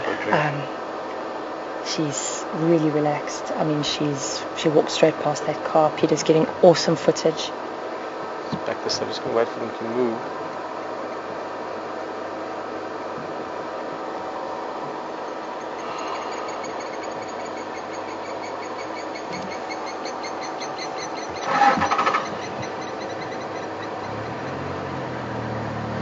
Wait for them a second, they'll turn around, then we can swing around and go watch her drinking. If you want to come back quickly, that we can, while they turn around, we can swing around. Let's do it, bud.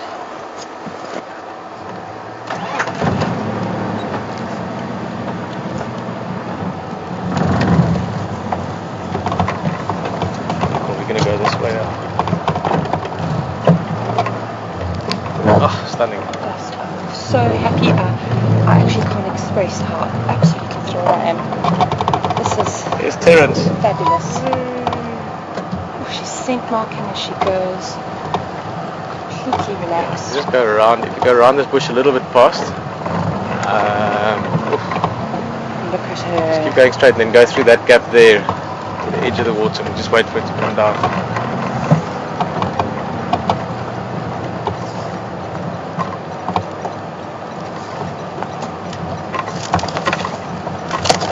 Jess, just go past. Sorry. So we're thinking she's going to drink. Just go around the water so we sit at the other side. Yeah, sorry. There. A bit on the Just go to that side.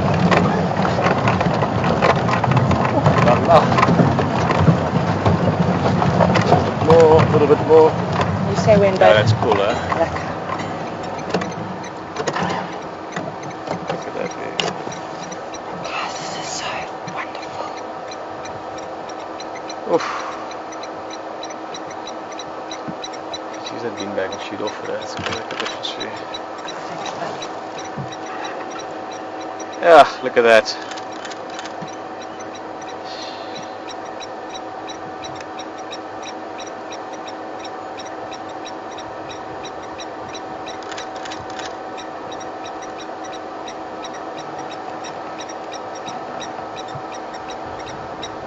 Isn't she beautiful? Oh, guys.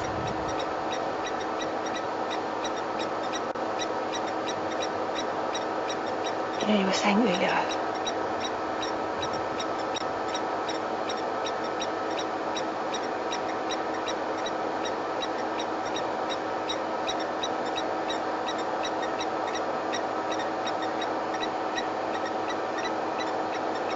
Oh, look at that, sir. hi Sue.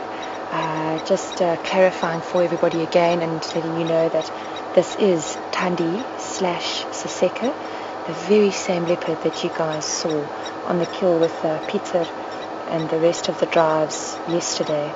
She's obviously finished with that kill now, and she's coming here to satiate her thirst and Look at her, she's Oh, it's absolutely another leopard in the gorgeous. area. The monkeys are now making new noises north of us. Sorry, interrupted you there. No, you didn't. Pete was just saying it may be more leopard in the area. I like it.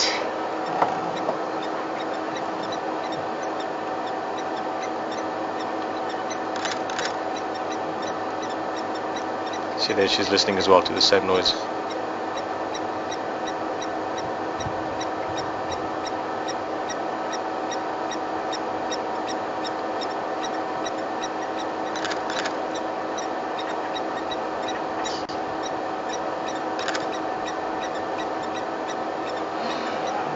Hi Angie, thanks for your amazing comments. Yep, we are certainly going to give those boys a run for their money. The Ranger race is on with theme music and everything.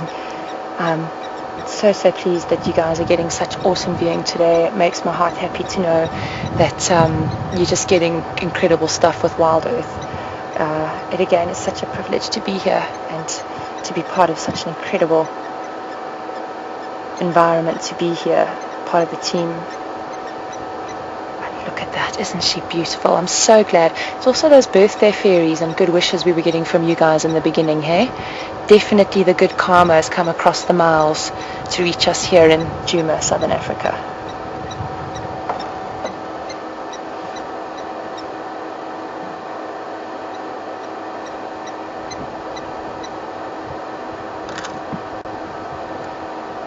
Beautiful tail is that's that magic things.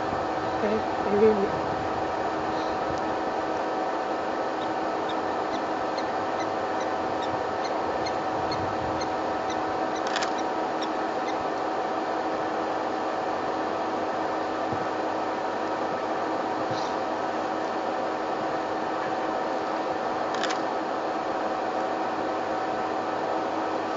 Oh yes, I hear them now. Peter has heard some of the vervet monkeys giving their alarm calls a little way behind us, and I can also hear them clearly now.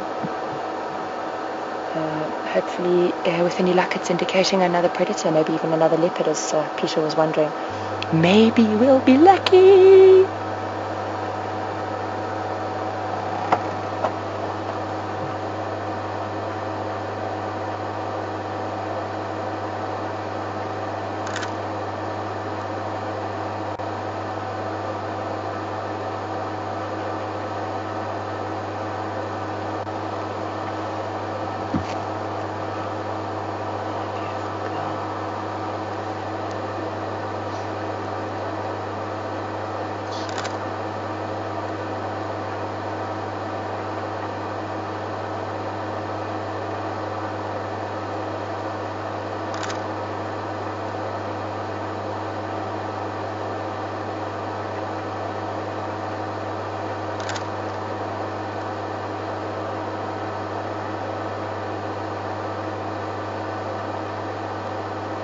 I love seeing Saseka scent marking like she just did. Every time she does it, just reminds us now that she's a leopard of her own rights now. You know, she's been independent for a year now, and hopefully somewhere in the next 3 months, 6 months, there'll be little Saseka cubs running around.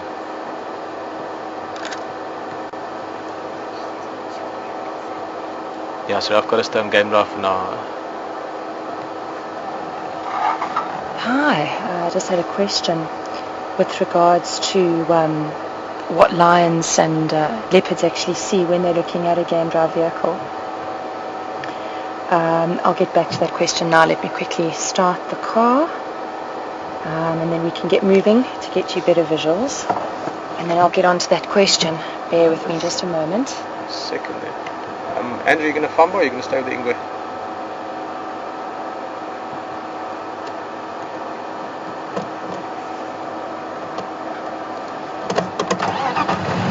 Andrew again. Yeah, are you going to fumble or are you going to stay with the Ingwe? Alrighty folks, we're going to move on. Peter's just establishing what the other Andrew, tourist you're going to vehicles stay want for to 1 or do. 2 minutes. I want to quickly just go booga. I'm sure something there as well. So we'll come back in 1 or 2 minutes then. Shall we get in that Yeah. direction? Go and have a look. Cool. Peter and I are There's 3 here.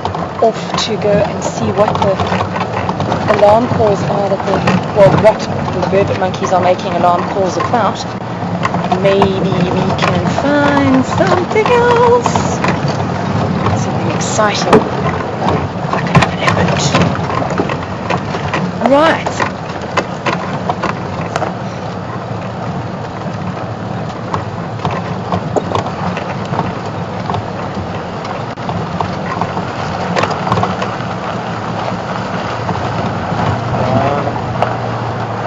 Yeah, just take this road for now. We'll come back through the riverbed, and then if we don't find anything, we'll come back to this leopard. Cool, continue straight. Yeah, just straight on.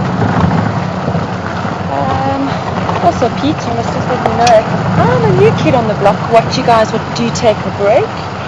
Do we just keep going for the viewers and see what we can find, or?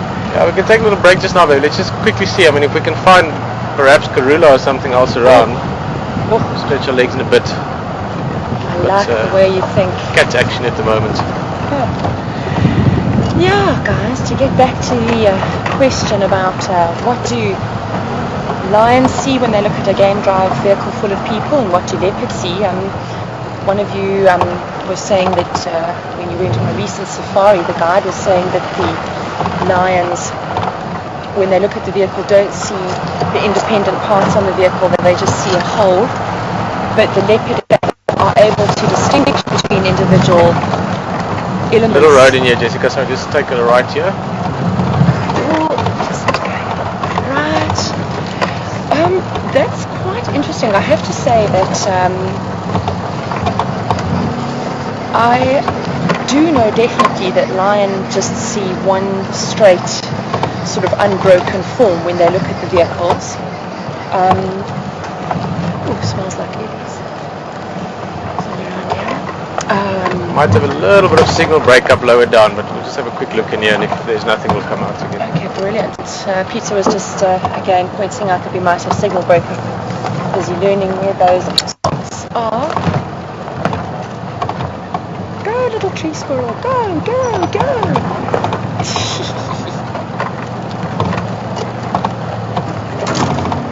Just keep right here.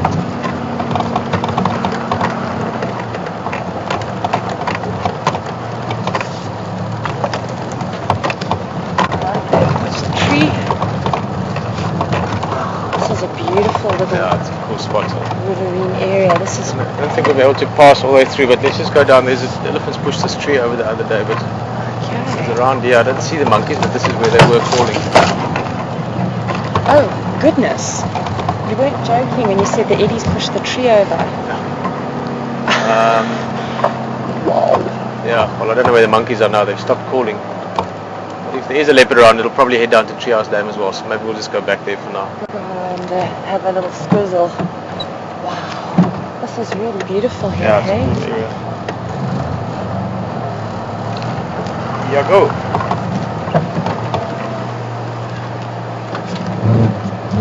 Now we had that Ingwe there from earlier. I think Andrew's just finishing off there. We just came to look quickly. They were also in cow colouring furthest north, but nothing in now, so we're going to go back to Twin Dams.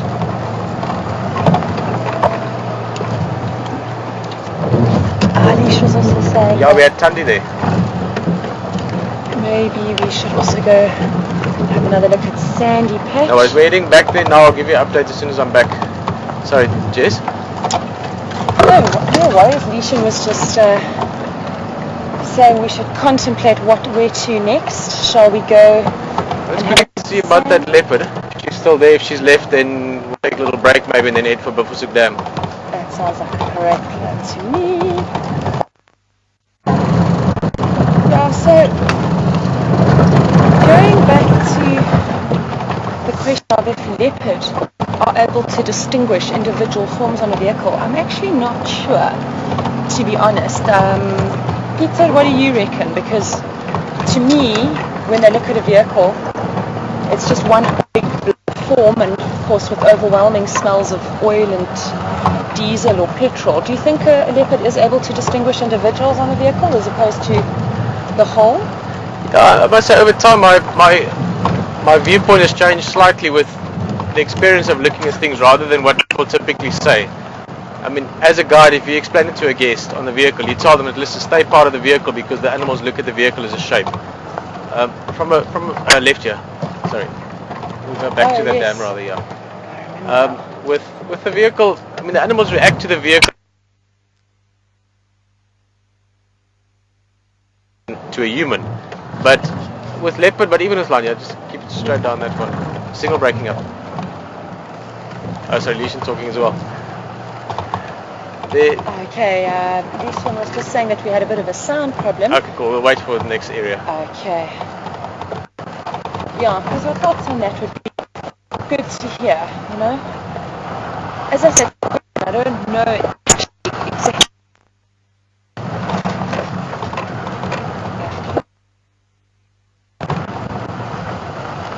So beautiful. Ah. Look at that sunset now.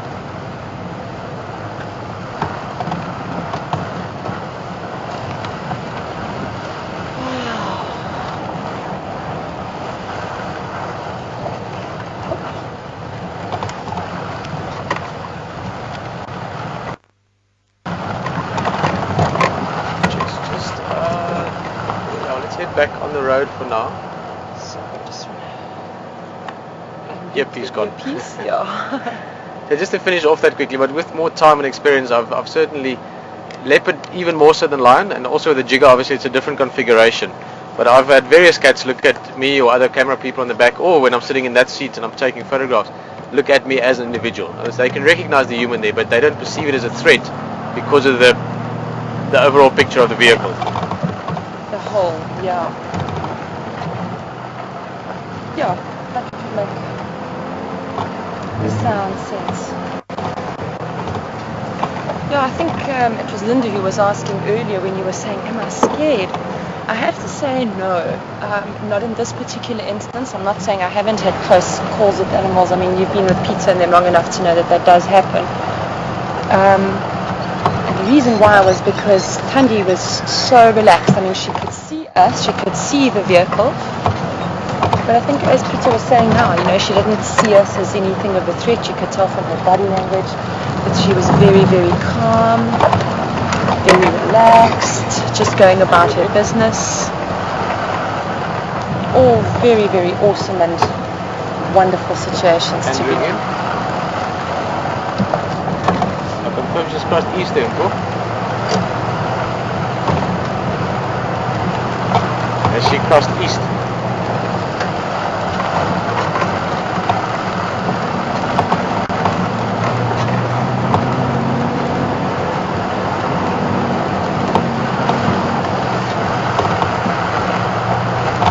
Copy up. We just say Gary Main. We'll go up to Leadwood and see if we can see her popping out there.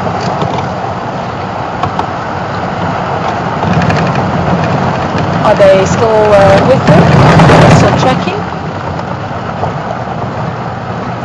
Yeah, if we can come into this lateen there, but if you think she's moving east, we'll try Leadwood Road and then maybe on that fire break.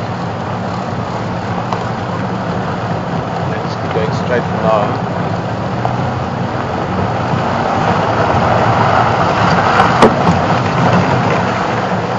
Oh, this is just so beautiful. I'm going to describe the scene to you. We've got the road ahead with the bush on either side that you can see. Up above is the moon, just starting to shine, sort of. Just left here, Jess. And what a sunset! What a sunset! Isn't that beautiful? Sorry, getting carried away, forgetting about the gears, looking at the sun and the clouds. Okay, cool. Andrew, you're pulling out. Just go.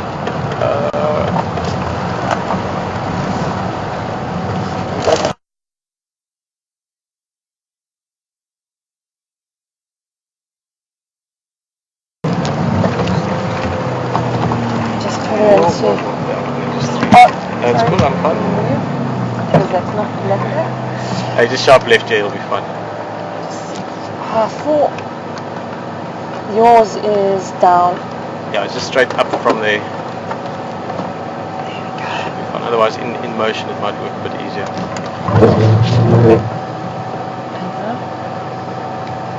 Let's double clutch it sometimes.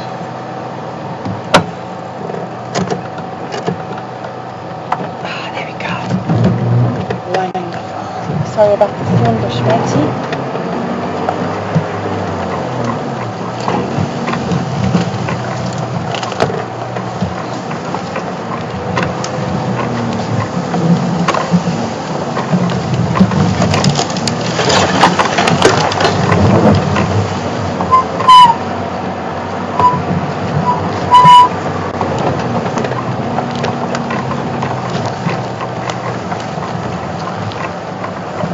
This is so cool. The heat of the day is gone. Looking for leopard, beautiful sunset. What more can a person ask for in this world?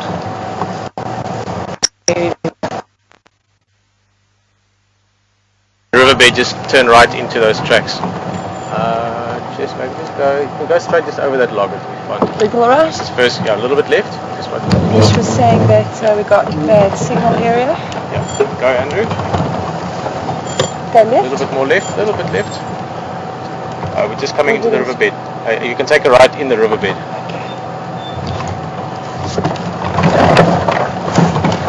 You're right, Renee?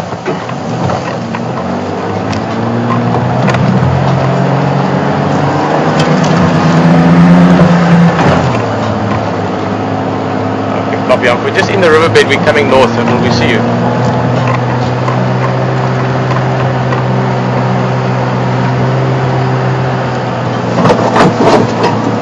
Oh, something smelled really good, really fragrant. I couldn't quite copy, but we'll see you.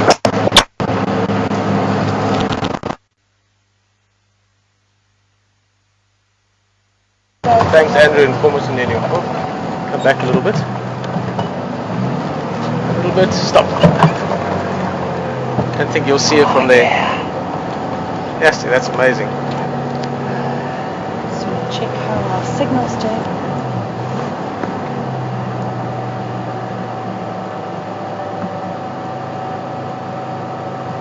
Oh, that's awesome. Signal right. Just checking. Cool.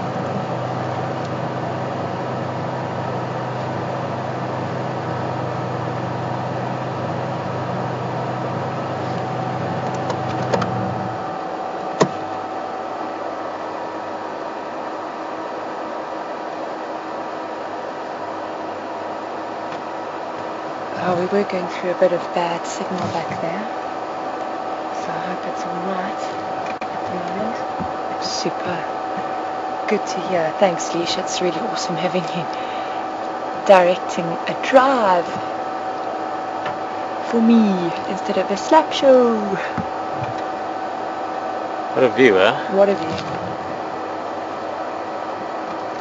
Quintessential shot, really.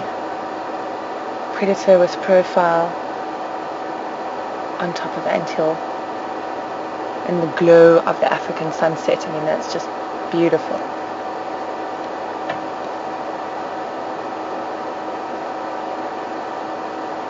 Oh, a bit of a irritation by flies there.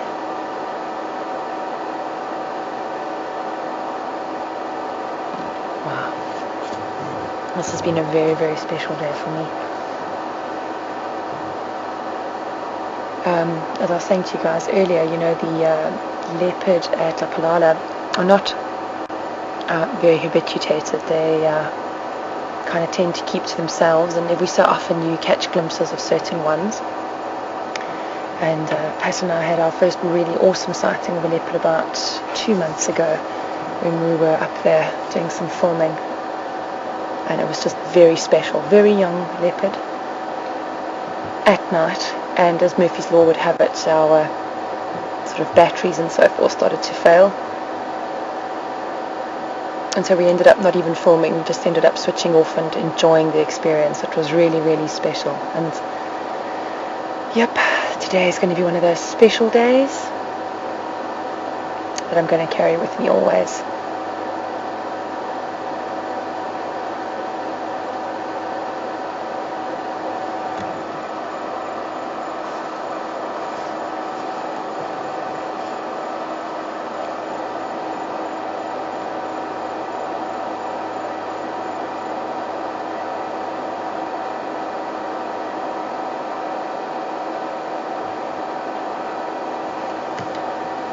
D. Lion and leopard very much go out of their way to try and avoid each other. They do have very potentially lethal conflicts with each other. Leopard in particular, I think, are far more worried about lion than lion are worried about leopard. I suppose enemies is a bit of a strong word, but they certainly don't see eye to eye. Leopard are solitary animals, lions are pride animals. And I think very often, leopard fall prey to the fact that they put a lot of time and effort into making a kill and invariably losing it to some other predators such as hyenas or lions. I can't remember who was telling me the story the other day of a leopard and a lion that came into contact with each other, where the leopard had made a kill and had dragged the impala up the tree, but the lion could reach the impala carcass from where it was and proceeded to munch away on the hindquarters of this kill, while the leopard sat a meter or two above the lion, unable to escape because it was trapped in the tree, and forced to relinquish its very hard-won kill and the prime portion of the cut as well, which was the hindquarters, to this very, very cheeky lion. So leopard and lion definitely are not bosom buddies. They certainly go out of their way to avoid each other, and where they do come together, it's definitely with more than a tinge or fringe of animosity. Very much the lions have got the upper hand in terms of size and strength, and the leopard relies a lot on its speed and agility to get it out of trouble, and of course the fact that it can climb trees, which lions in this part of the world don't really do. That's pretty much more of a speciality with those that are found in the Serengeti region in sort of East Africa, sort of Tanzania and Kenya, and that part of the African continent.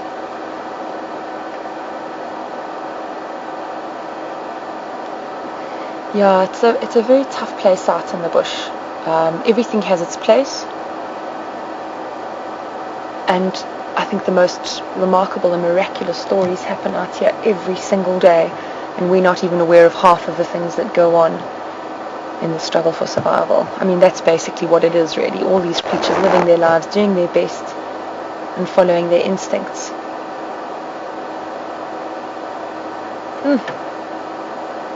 She's really beautiful. How's your shot from there? It's good, Should we get a better one? Try it. I can't remember exactly where, but there is a way to get up there. What do you reckon? Should we venture Try forward? go along a bit. I've been up there before. I just can't remember where I went up. Oh, she's getting up. Look at that. Oh, look at that. Actually, that's just quite spectacular seeing her from this low angle. Beautiful girl. Stay like this for now. Beautiful girl. Oh, look at the colours that she has. This rosy hue in the sunset.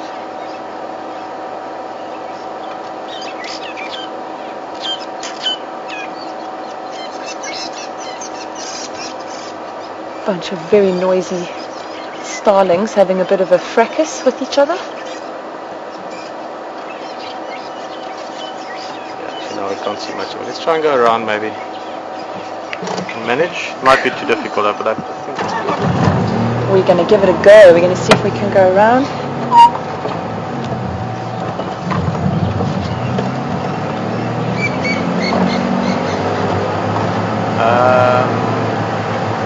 Slow down here. Yeah, you go up. Just straight right here. Yeah. Straight up. Yeah. Turning sort of towards the right. Gap. I'm going to just go over this branch. Yeah, just through that gap. Watch yourself. Just a little bit. Just see. It's just wonderful. Just trying to think where we could forge ahead. I say the word forge. I don't mean like that. Yeah, I don't know how comfortable you are with what kind of driving. You can just put it in diff lock. You go up. Where's the clock? Come come back down.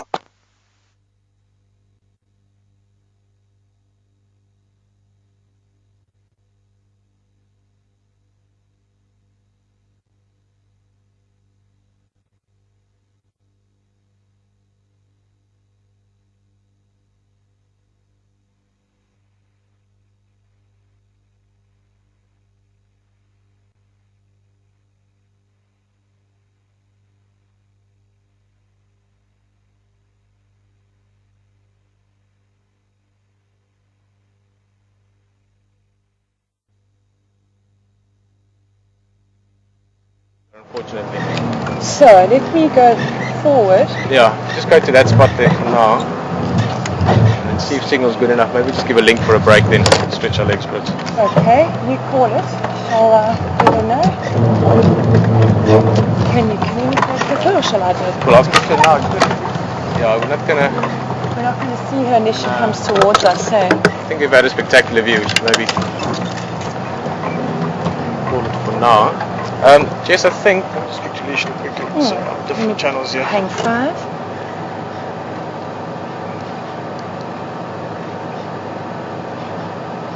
Yeah, Alicia coming? Just got charges on the Gandalf channels. She crossed sundown.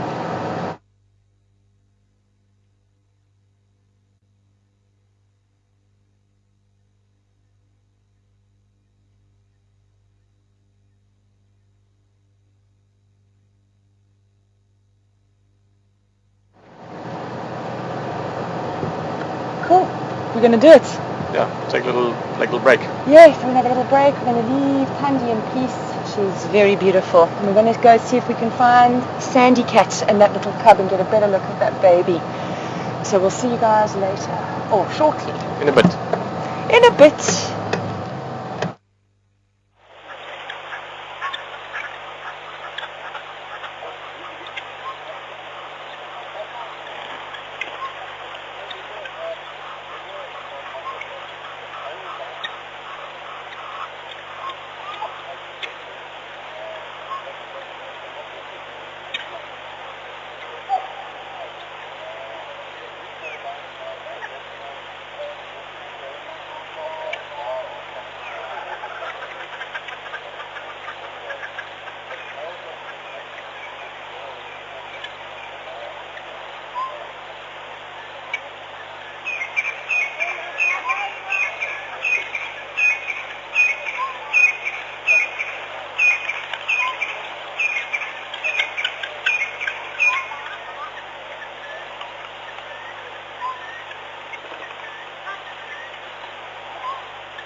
Look at this here. A big leguan. Let's go for him. I like.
Look at this here. A big leguan.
afternoon, Peter Sleeshan in Juma Final Control. I'm sure you heard the bird calls there. I was just speaking to Peter on the radio, and apparently Induna is on Mvuvo Road, and they suspect that Karula is also in the area. So that might be why there's so much bird calling and those lions are looking a bit more awake all of a sudden. Also, they did say they would try and go back to the lions, but apparently there are quite a few game drive vehicles going there or close by, so we'll do all we can to go back and have another look at Sandy Patch and the cub. Otherwise, yeah, keep on sending in the questions to finalcontrol@wildearth.tv, and I have to apologize for all those that aren't being answered. Yeah, there are quite a few coming in, so patience, and if they don't get answered, I'm sure you'll understand. Yeah, and we'll be back with them shortly. They're just busy setting up again, turning in everything on. So we'll be back with Jessica and Peter for the rest of the drive. And as always, thanks for joining us.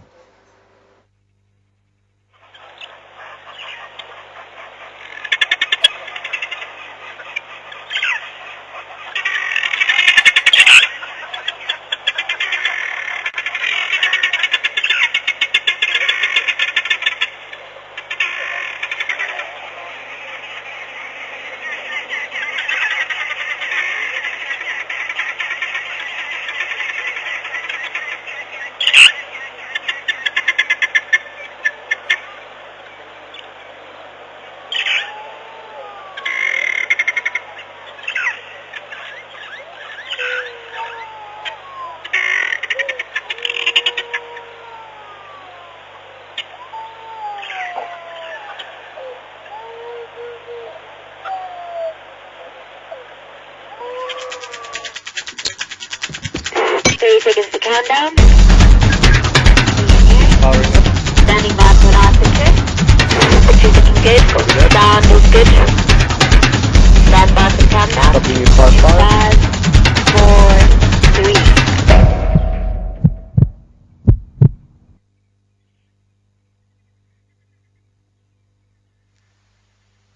Game drive with you all so far. I'm sure you're all good karma. And Pete's good ears and good eyes got us a fabulous sighting of Thandi just now. And we're heading back to see if Sandy Cat and her beautiful little cub are there.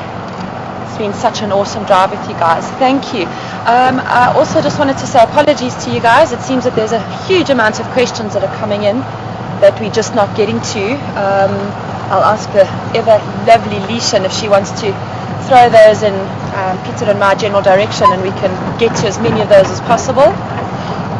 Because I love the questions, I love your thoughts, and I like hearing what's on your guys' minds at the moment. This is awesome. You are in Africa with us, you see?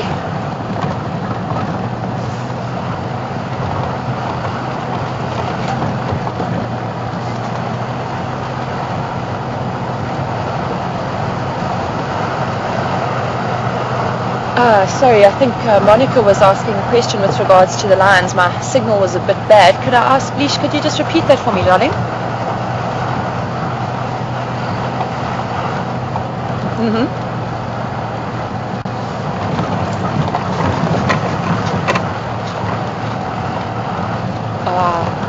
Okay.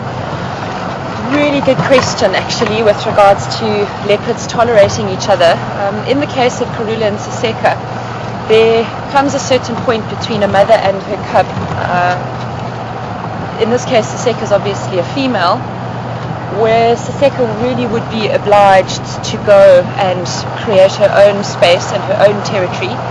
She and Karula would know each other and recognize each other, but that's not to say that Karula would necessarily tolerate her in her area. She might have a slightly higher tolerance for her than perhaps any other random female leopard, but certainly not in an open manner as, for example, a human would.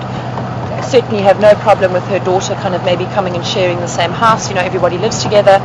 It's not the same with leopards at all. They all definitely need their own space. They're very solitary.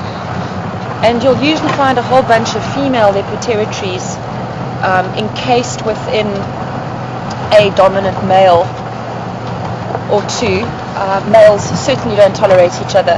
they're very clear about things with their scent marking, and certainly it's a tough world out there for old leopards. I think it was very recently, less than a month ago, where one of the best known female leopards I think it was the Timbavati, has passed away after many years of people actually knowing her and seeing her raise all sorts of cubs successfully. And so ultimately what would happen is nature would take its course. Basically the leopards would sort out with each other exactly who was tolerated within which areas. Those that aren't tolerated have to be forced out to make their own way in the world. And age comes to those leopards, and the natural cycle takes its course. The dominant male or female then falls away for that particular zone, and then the next genetic code with the next young bloods can come in and take over. But certainly not very tolerant of each other at all. Maybe a brief acknowledgement is all you'd get, but certainly no intimate contact, not as you would with, for example, lions, who are very loving and affectionate within the pride.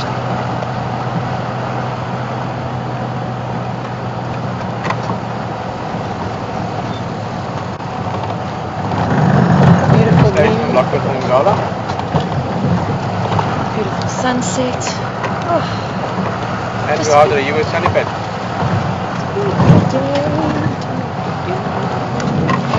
And are you with Sandy Patch?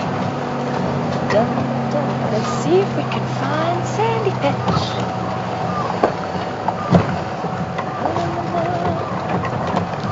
Road again. Alright, copy, thanks. So we're coming from Twin Dab. Can we join you there?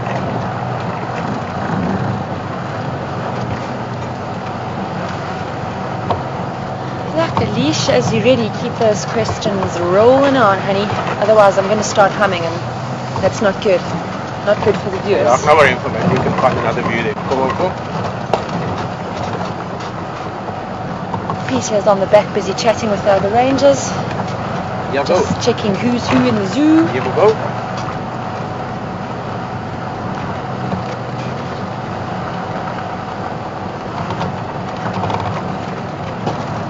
I didn't copy about both of them. What's happening with them?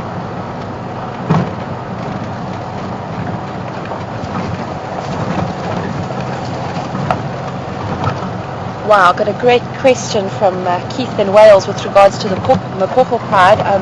Keith, I'm very much the new kid on the block with familiarising myself with the animals in this territory. I'm learning heaps and heaps, but Pat and I are learning heaps from the Wild Earth crew with regards to the regular folk in this particular wild neighbourhood, and Pete's just liaising with the rangers, so I'll double check with him shortly.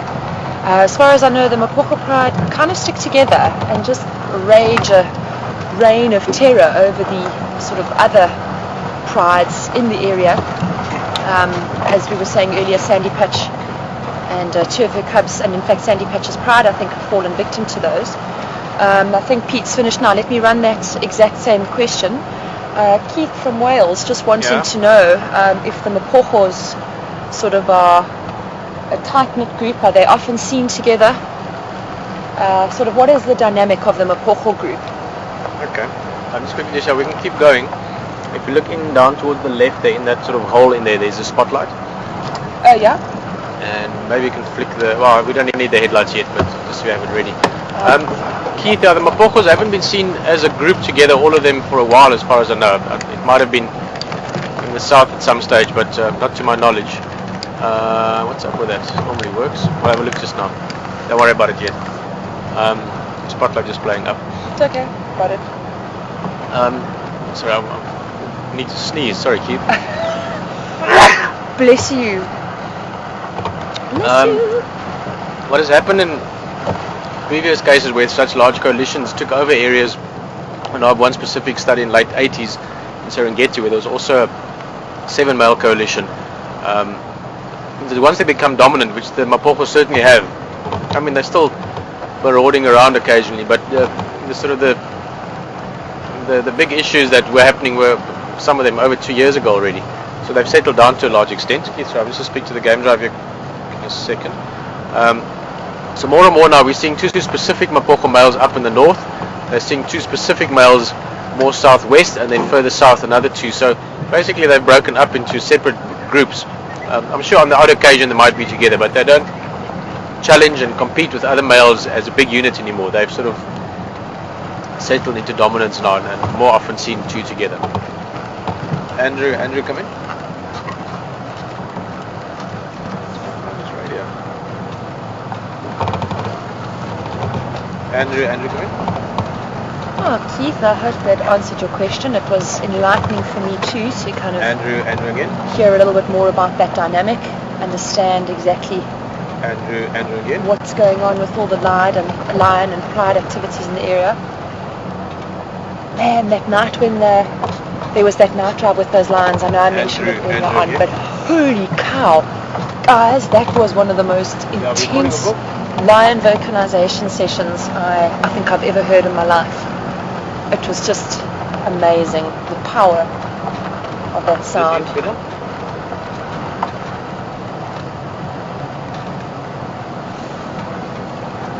Oh, and it's a beautiful evening here, Yeah, guys. you can pull out. We'll be very close. We'll be there in 1 minute. I wish you were all here with us in body and not just in spirit. Okay? Short sleeve shirts.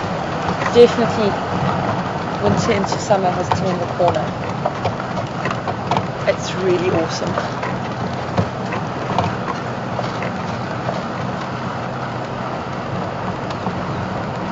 Is Sandy Patch still there, Pete?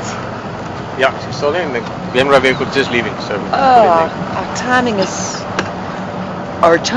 perfect. I like it a lot.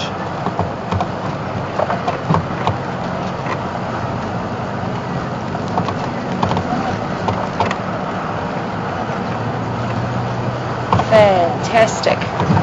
Nation's just reporting back that everyone's looking alive now, cover's up, mum is up, everyone's looking a whole lot perkier now that the sun has set.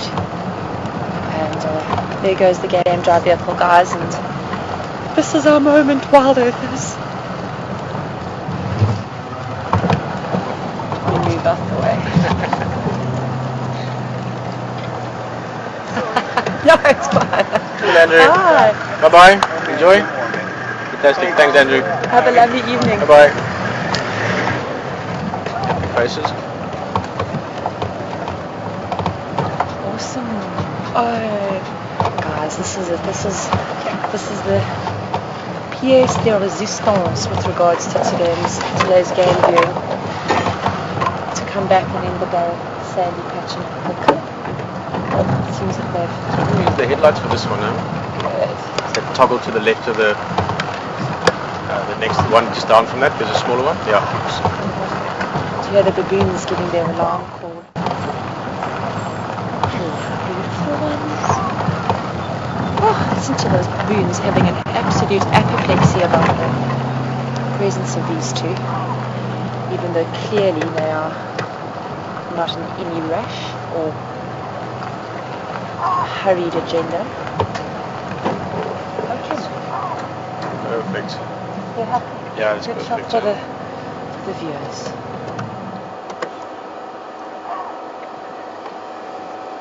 Okay, now also for all of you wonderful, caring folk out there, we're a bit concerned about the condition of that cub. Let's see if we can't get a good look. And hopefully it looks good and I can lay your fears to rest. Let's see.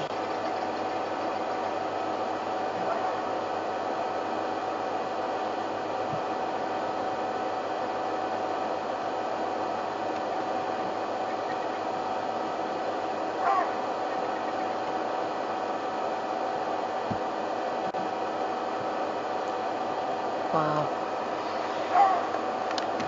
This is very, very special. Look at them. The baboons are shouting as only baboons can. A very insistent bark. And I wonder what these two are going to get up to tonight.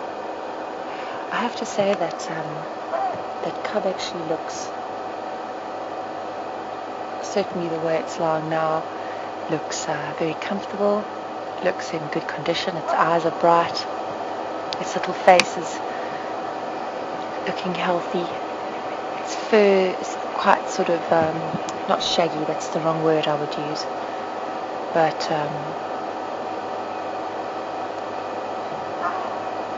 certainly looks like he's actually faring well. So don't worry too much about him, guys. I think that she's doing an excellent job looking after this little cub, and at this point he's looking good. I think if he stands up for us, we'll be able to give him a proper assessment. But from here, between the naked eye and the binos, they're looking very, very good.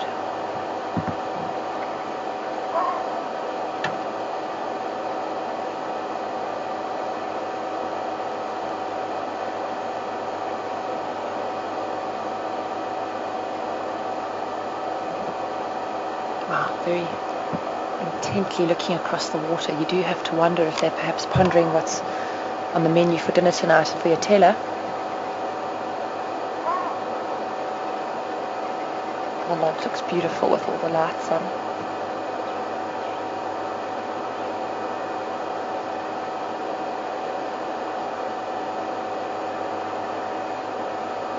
I must say, whenever I come to this part of South Africa with all these great vast stretches of bushveld, I'm always transported back in time to the people that have gone before us, you know, all the sort of indigenous peoples of the land, and the Boers and the British, and all the history that's gone down, and certainly how very, very difficult and rough it must have been for them back in those days. I think malaria was rife. They had a lot more disease. Tsetse fly, of course, sleeping sickness was down here. Oh yeah, funnily enough, when I chatted to you guys about the rinderpest killing off almost 500,000 buffalo in South Africa, the one good thing that the rinderpest did do was it actually took out the wildlife population, which in turn kind of eliminated the tsetse fly. So some good did come out of something pretty horrible and pretty harsh. You mean that for the tsetse flies? I think they perceive it as good. The flies. In fact, we don't like them. Darn flies. Yeah, so Pete's got a very good point there. I think from the flies' point of view, perhaps it wasn't such a good thing. But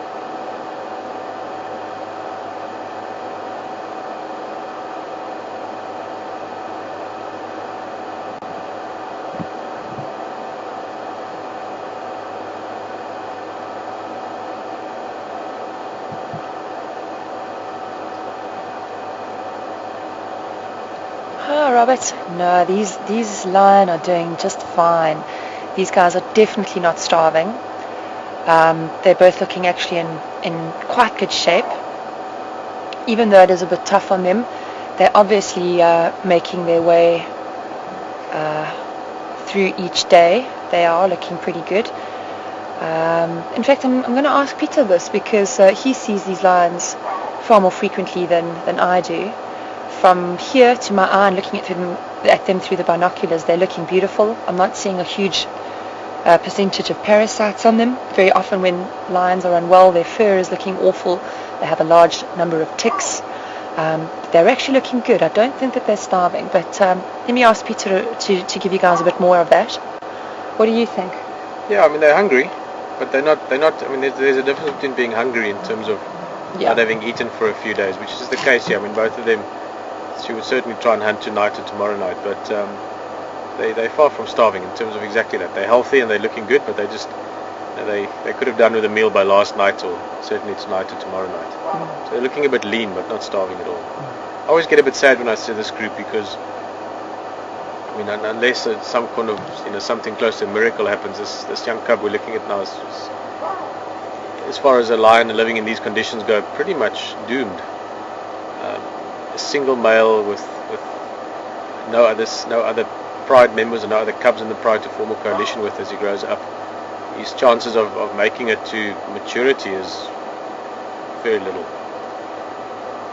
And as much as that's sad and harsh to say, it's if this was a place where there weren't a lot of other lions competing for dominance and so on, he had a good chance, but a single male with no other male cubs or cousins or other ones to be part of, it's a tough life ahead for him.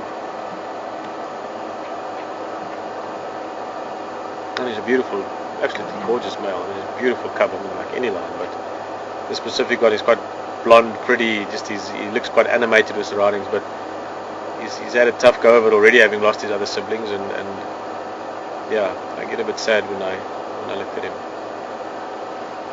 Robert's just asking another question with regards to Sandy Patch having a bit of an injury on some of her legs. Robert, we haven't seen her stand up during the course of this afternoon's drive, so it's quite tricky to get a really decent assessment on her. I think, Peter, when was the last time you saw her? Was she looking good? Were her legs looking good the last time you saw her? I can't remember. Well, the last time we saw her was someone else. I think Mark was the last to see her, and I saw her the day before or something. She was still limping. I don't know what she's like today. I mean, lions limp often from various injuries, but I don't know. I mean, it doesn't look like they've eaten, or at least nothing substantial since then, which was about a week ago, I think. I'm not sure.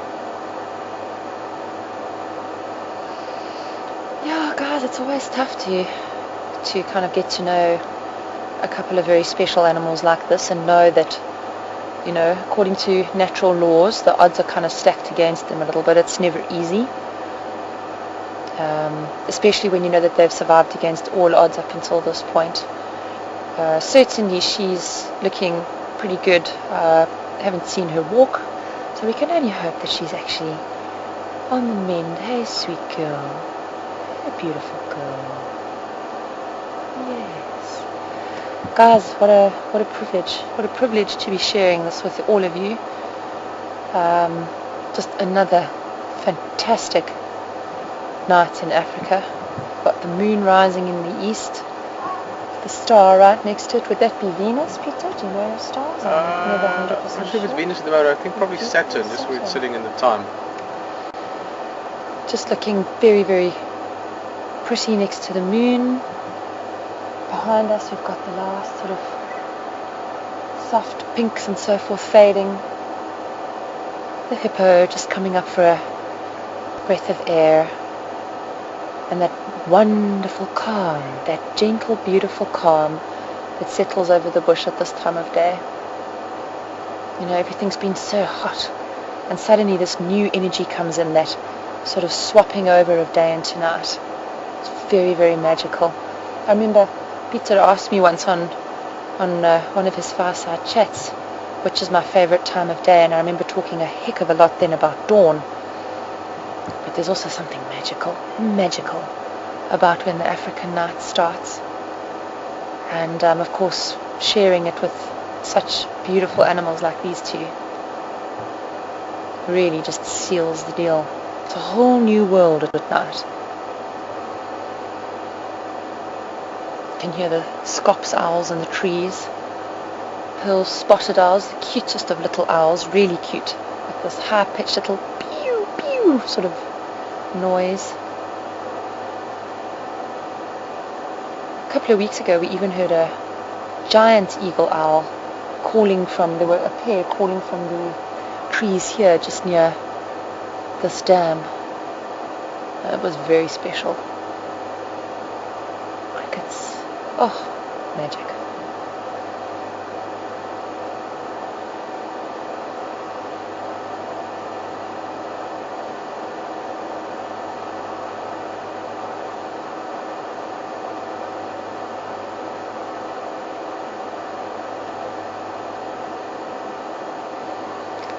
Hi Keith, I hope you are doing wonderfully in Wales today. I hope you're having good weather and it's been a good Wednesday for you.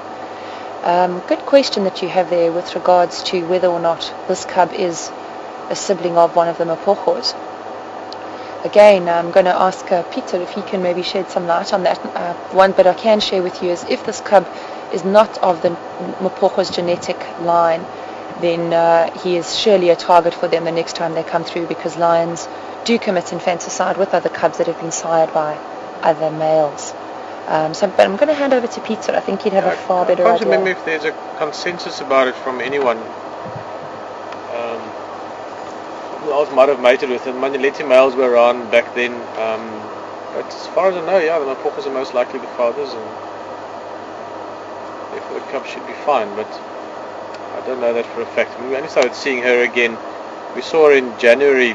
Rex and Leishan were on a drive, and they saw her with the little cubs.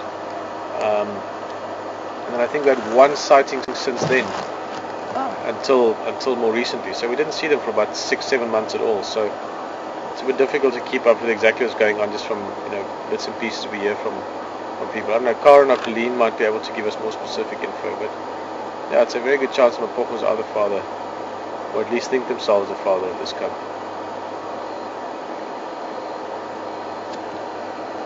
I didn't have my aperture right.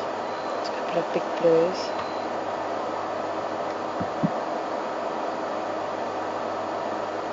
There we go.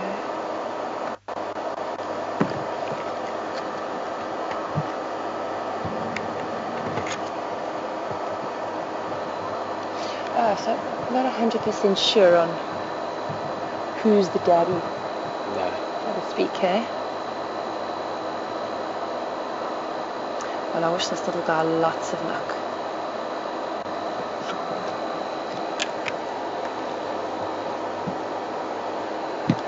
This was really awesome.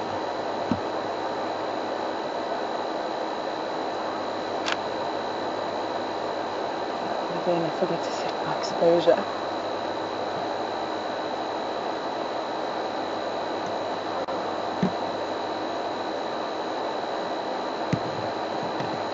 Concentrating. Just busy looking at her. They're so relaxed. Do you think they'll have a good kill tonight? Do you think they'll get those lucky breaks that they need? I certainly hope so. Any chance? I certainly hope so. She's certainly looking up in a very interested manner every so often. I think Peter's hit the nail on the head. They haven't eaten well for a while, looking for a good meal, and she's certainly not going to pass up any opportunity she gets in order to get that meal.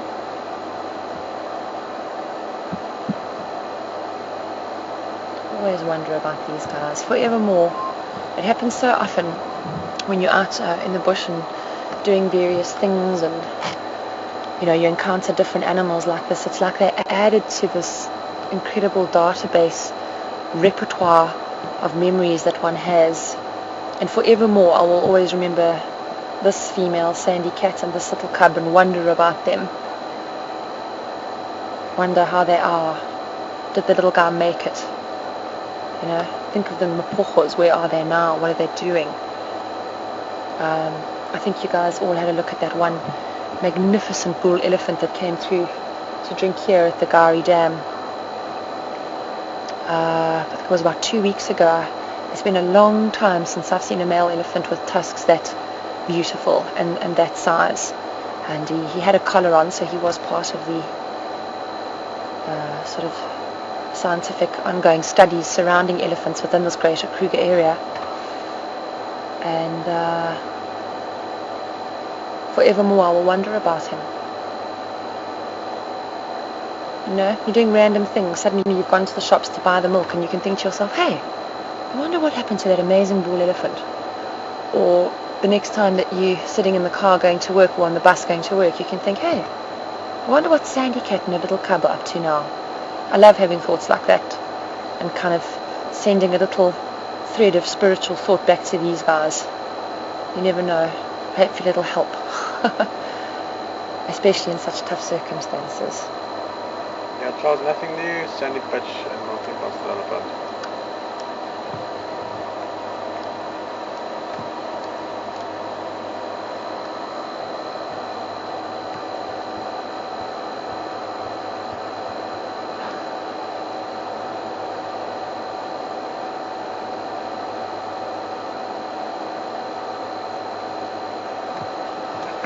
Hi, Robert. That's a very, very interesting question, and the sad truth and straightforward answer in that matter is no. No, it's only on very rare occasions when within these types of park environments that one can actually intervene in situations like this. As hard as it sometimes is, nature must take its course. This is the way that it has been for thousands of years. I know within reserves like this that there are the odd occasions where rangers and ecological staff will intervene, and that is usually a decision that is also weighted based on the circumstance of the animal, based on the sort of practices, protocols and norms, and these two are definitely not going to be support fed. They are wild lions, they fall within the reserve, and it literally is it's a Darwinian theme, survival of the fittest. These guys are just going to have to get on and make do with things as best they can. Certainly, they have got very difficult challenges on them, but the only thing we as humans can do can sit by and observe and see what happens. It's not always the case. For example, in La Palala, Pat and I were filming there the 1 month, and we got a radio call to say that the rangers had found a very seriously injured female black rhino, the dominant male in the southern part of the park. His name is Ntandeni, had obviously not had the response from her that he was hoping, and he had gouged his horn into her right flank, basically into her buttock. And by the time the rangers found her, this wound was huge, seething with maggots. The poor girl was in absolute agony, as you can only imagine. And under that particular circumstance, they did call in the veterinary surgeon to come and find her and dart her, give her antibiotics and treat the wound. But as you know, black rhino are very much on the endangered species list, and that was a very necessary step in order to try and protect one of the females who was very successful at breeding. And sometimes things like that are necessary, but with these guys, no. Sad, but no. However, the good news is that, you guys obviously are very, very caring about what happens and the welfare of these animals.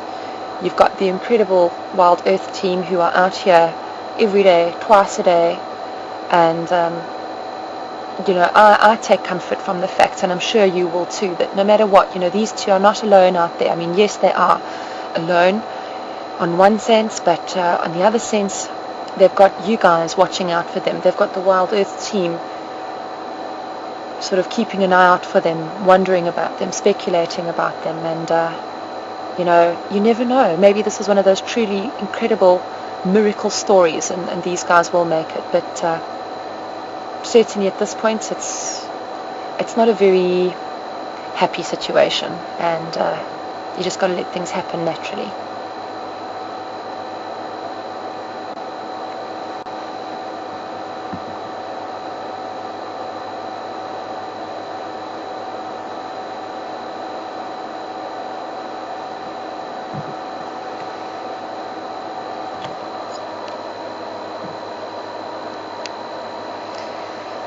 Wow. Ladies and gentlemen, this has truly been my pleasure and my privilege to have actually come on this drive with you. And the best part is that the action isn't over. We are heading back to camp as we are wrapping up this afternoon game drive with you guys. Rixon has got a very interesting Walala Wasala lined up for you guys tonight. I believe it is surrounding myth and superstition. And I think it's going to be a goodie. Personally, I'm not going anywhere after the show. I've got my ringside chair booked to sit and actually have a good old listen to Rexon and his guests. I love his shows. I think they're highly informative, and it's such a wonderful thing to be able to celebrate culture through these multimedia technologies and to share it with the world. It just excites me so much, and that's not just a tickling of my anthropological bone. And so on that note,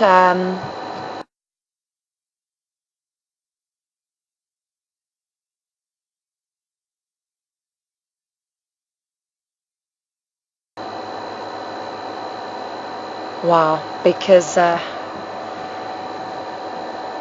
it's just been tremendous. Peter, what do you reckon? Yeah, I don't think my mum is... See, mum's not too concerned. It's maybe something small. Mum's sleeping again. Let's see, even a minute or two.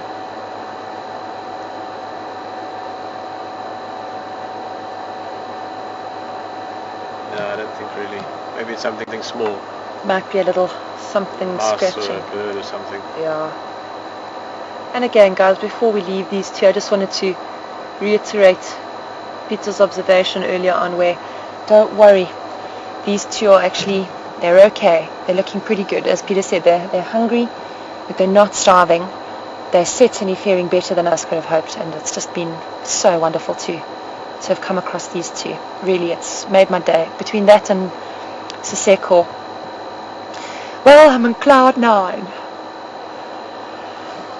I think we better leave them to their devices and take a slow meander back. Back to camp. Yeah. We'll see them again later for the night drive, hopefully. Yes! Guys, that's the best part. Basically, Peter and I are going to head back to camp now. We're going to get ready for Walala Wasala with the Rixon. It's going to be a goodie, all about superstition. And then, the most exciting part of all, Peter and Herman are going to head out on a night drive. The beautiful Lishan is going to be directing again, and my gosh, guys, imagine how cool it would be if we could watch these guys having a successful hunt. I think it's going to be fabulous. I will certainly be keeping my eyes peeled on the Wild Earth screens tonight. And so, let us casually and gently move away and leave these two to their own devices until Peter and Herman can come and reconnect with them. Says everyone, thanks. See you at Walala Wasala.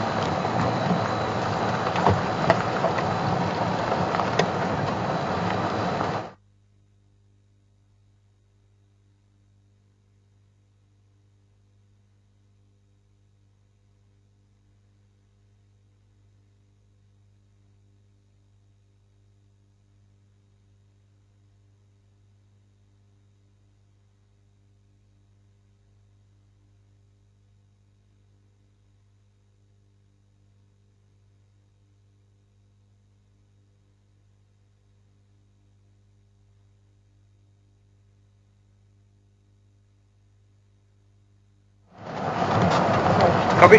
No worries. No, it just was another channel, so that's hundreds. Get back to camp and get camera back. I have to share with you guys, there's a nice heron in the water there by the edge of the dam. I'm sure every time I reverse down that road, Peter's got a quiet little voice in his head going, please don't reverse off the dam wall, Jess. Keep Not it really. on the straight and narrow. Well, you're good there, my friend. Are you All happy. happy? Good. Just got a little bit left here. Oh wow, look at that. Oh well. Shall we go a little left, Peter? Let's get the spotlight on him. Okay, and he's going to walk past, I think. And he's coming right up to the mines.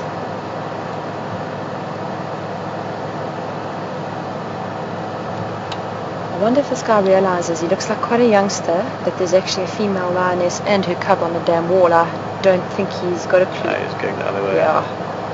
Wise decision, buddy. As I'm sure most of you are aware, lions and hyenas certainly do not see eye to eye. Many wildlife documentaries have been made about the dynamics between these two. Are we going to leave it to chance, Peter? Yeah, let's see if we can catch them again later. Oh, that was a nice little, again, pièce de résistance. This isn't a road up ahead, eh? Oh yeah, that's the one, just Is keep this straight. the one that goes past, that goes past where Pat and I are staying, eh? Yeah. So to the top and take the right. Oh my gosh, guys, what a great afternoon I've had with you guys, really. Thanks, Peter. Thanks, Leash. Thank you to all the wild earthers who've been sending in questions.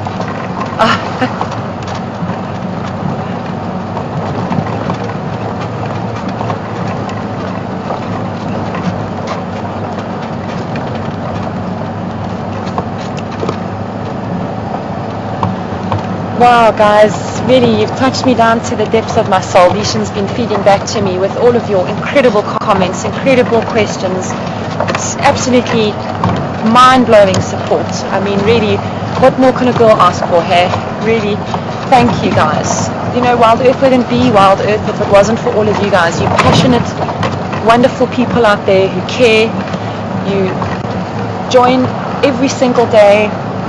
It's absolutely wonderful. I mean, truly for Pat and I, it's been such a privilege to be here with you guys. And the best part for us is that there's still so many exciting things to come. There's still Ranger Race. Hello, little Steenies. Hello, little guys. Safari Neck Nutja on the road. Just pass me that spotlight, maybe.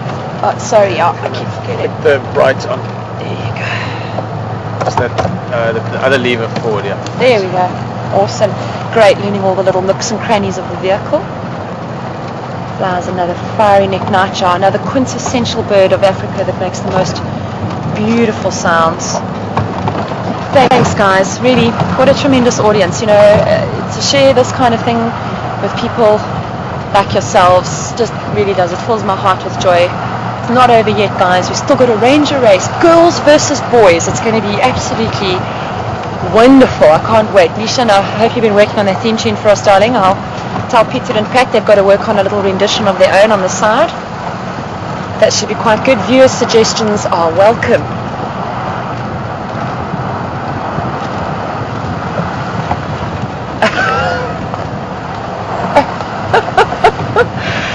Cheryl, good suggestion.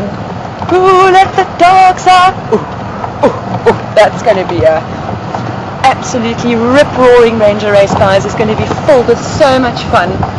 I'm so looking forward to it. I know Pat's really looking forward to getting out and also doing a bit of film work for you. He's going to be joining Peter tomorrow. And, but that's tomorrow, guys. Crikey, we've still got an awesome episode of Walala Wasala to go.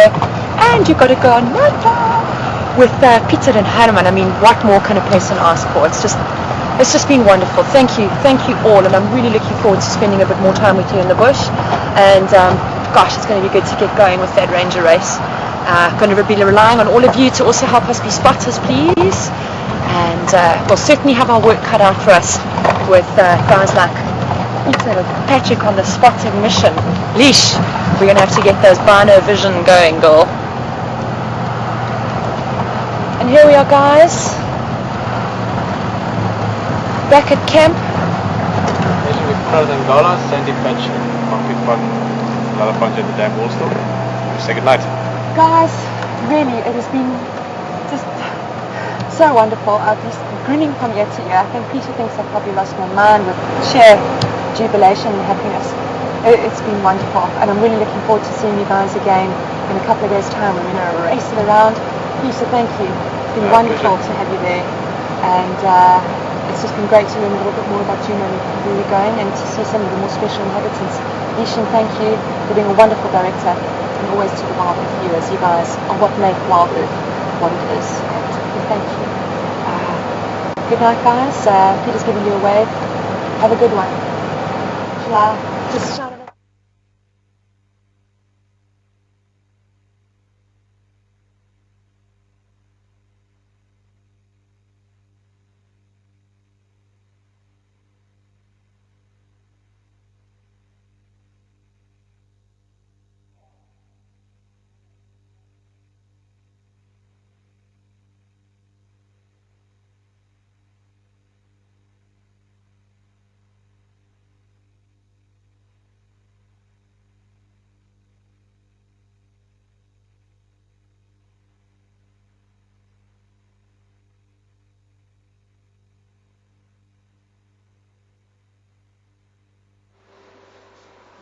Hello everybody, it's Leishan and Juma Final Control. Also from my side, thanks for a great drive. It was very special having Jessica on the presenter seat, and as I know you all think, she did wonderfully. Looking forward to the Rangers race. Boys against girls, eh? It's going to be an interesting one.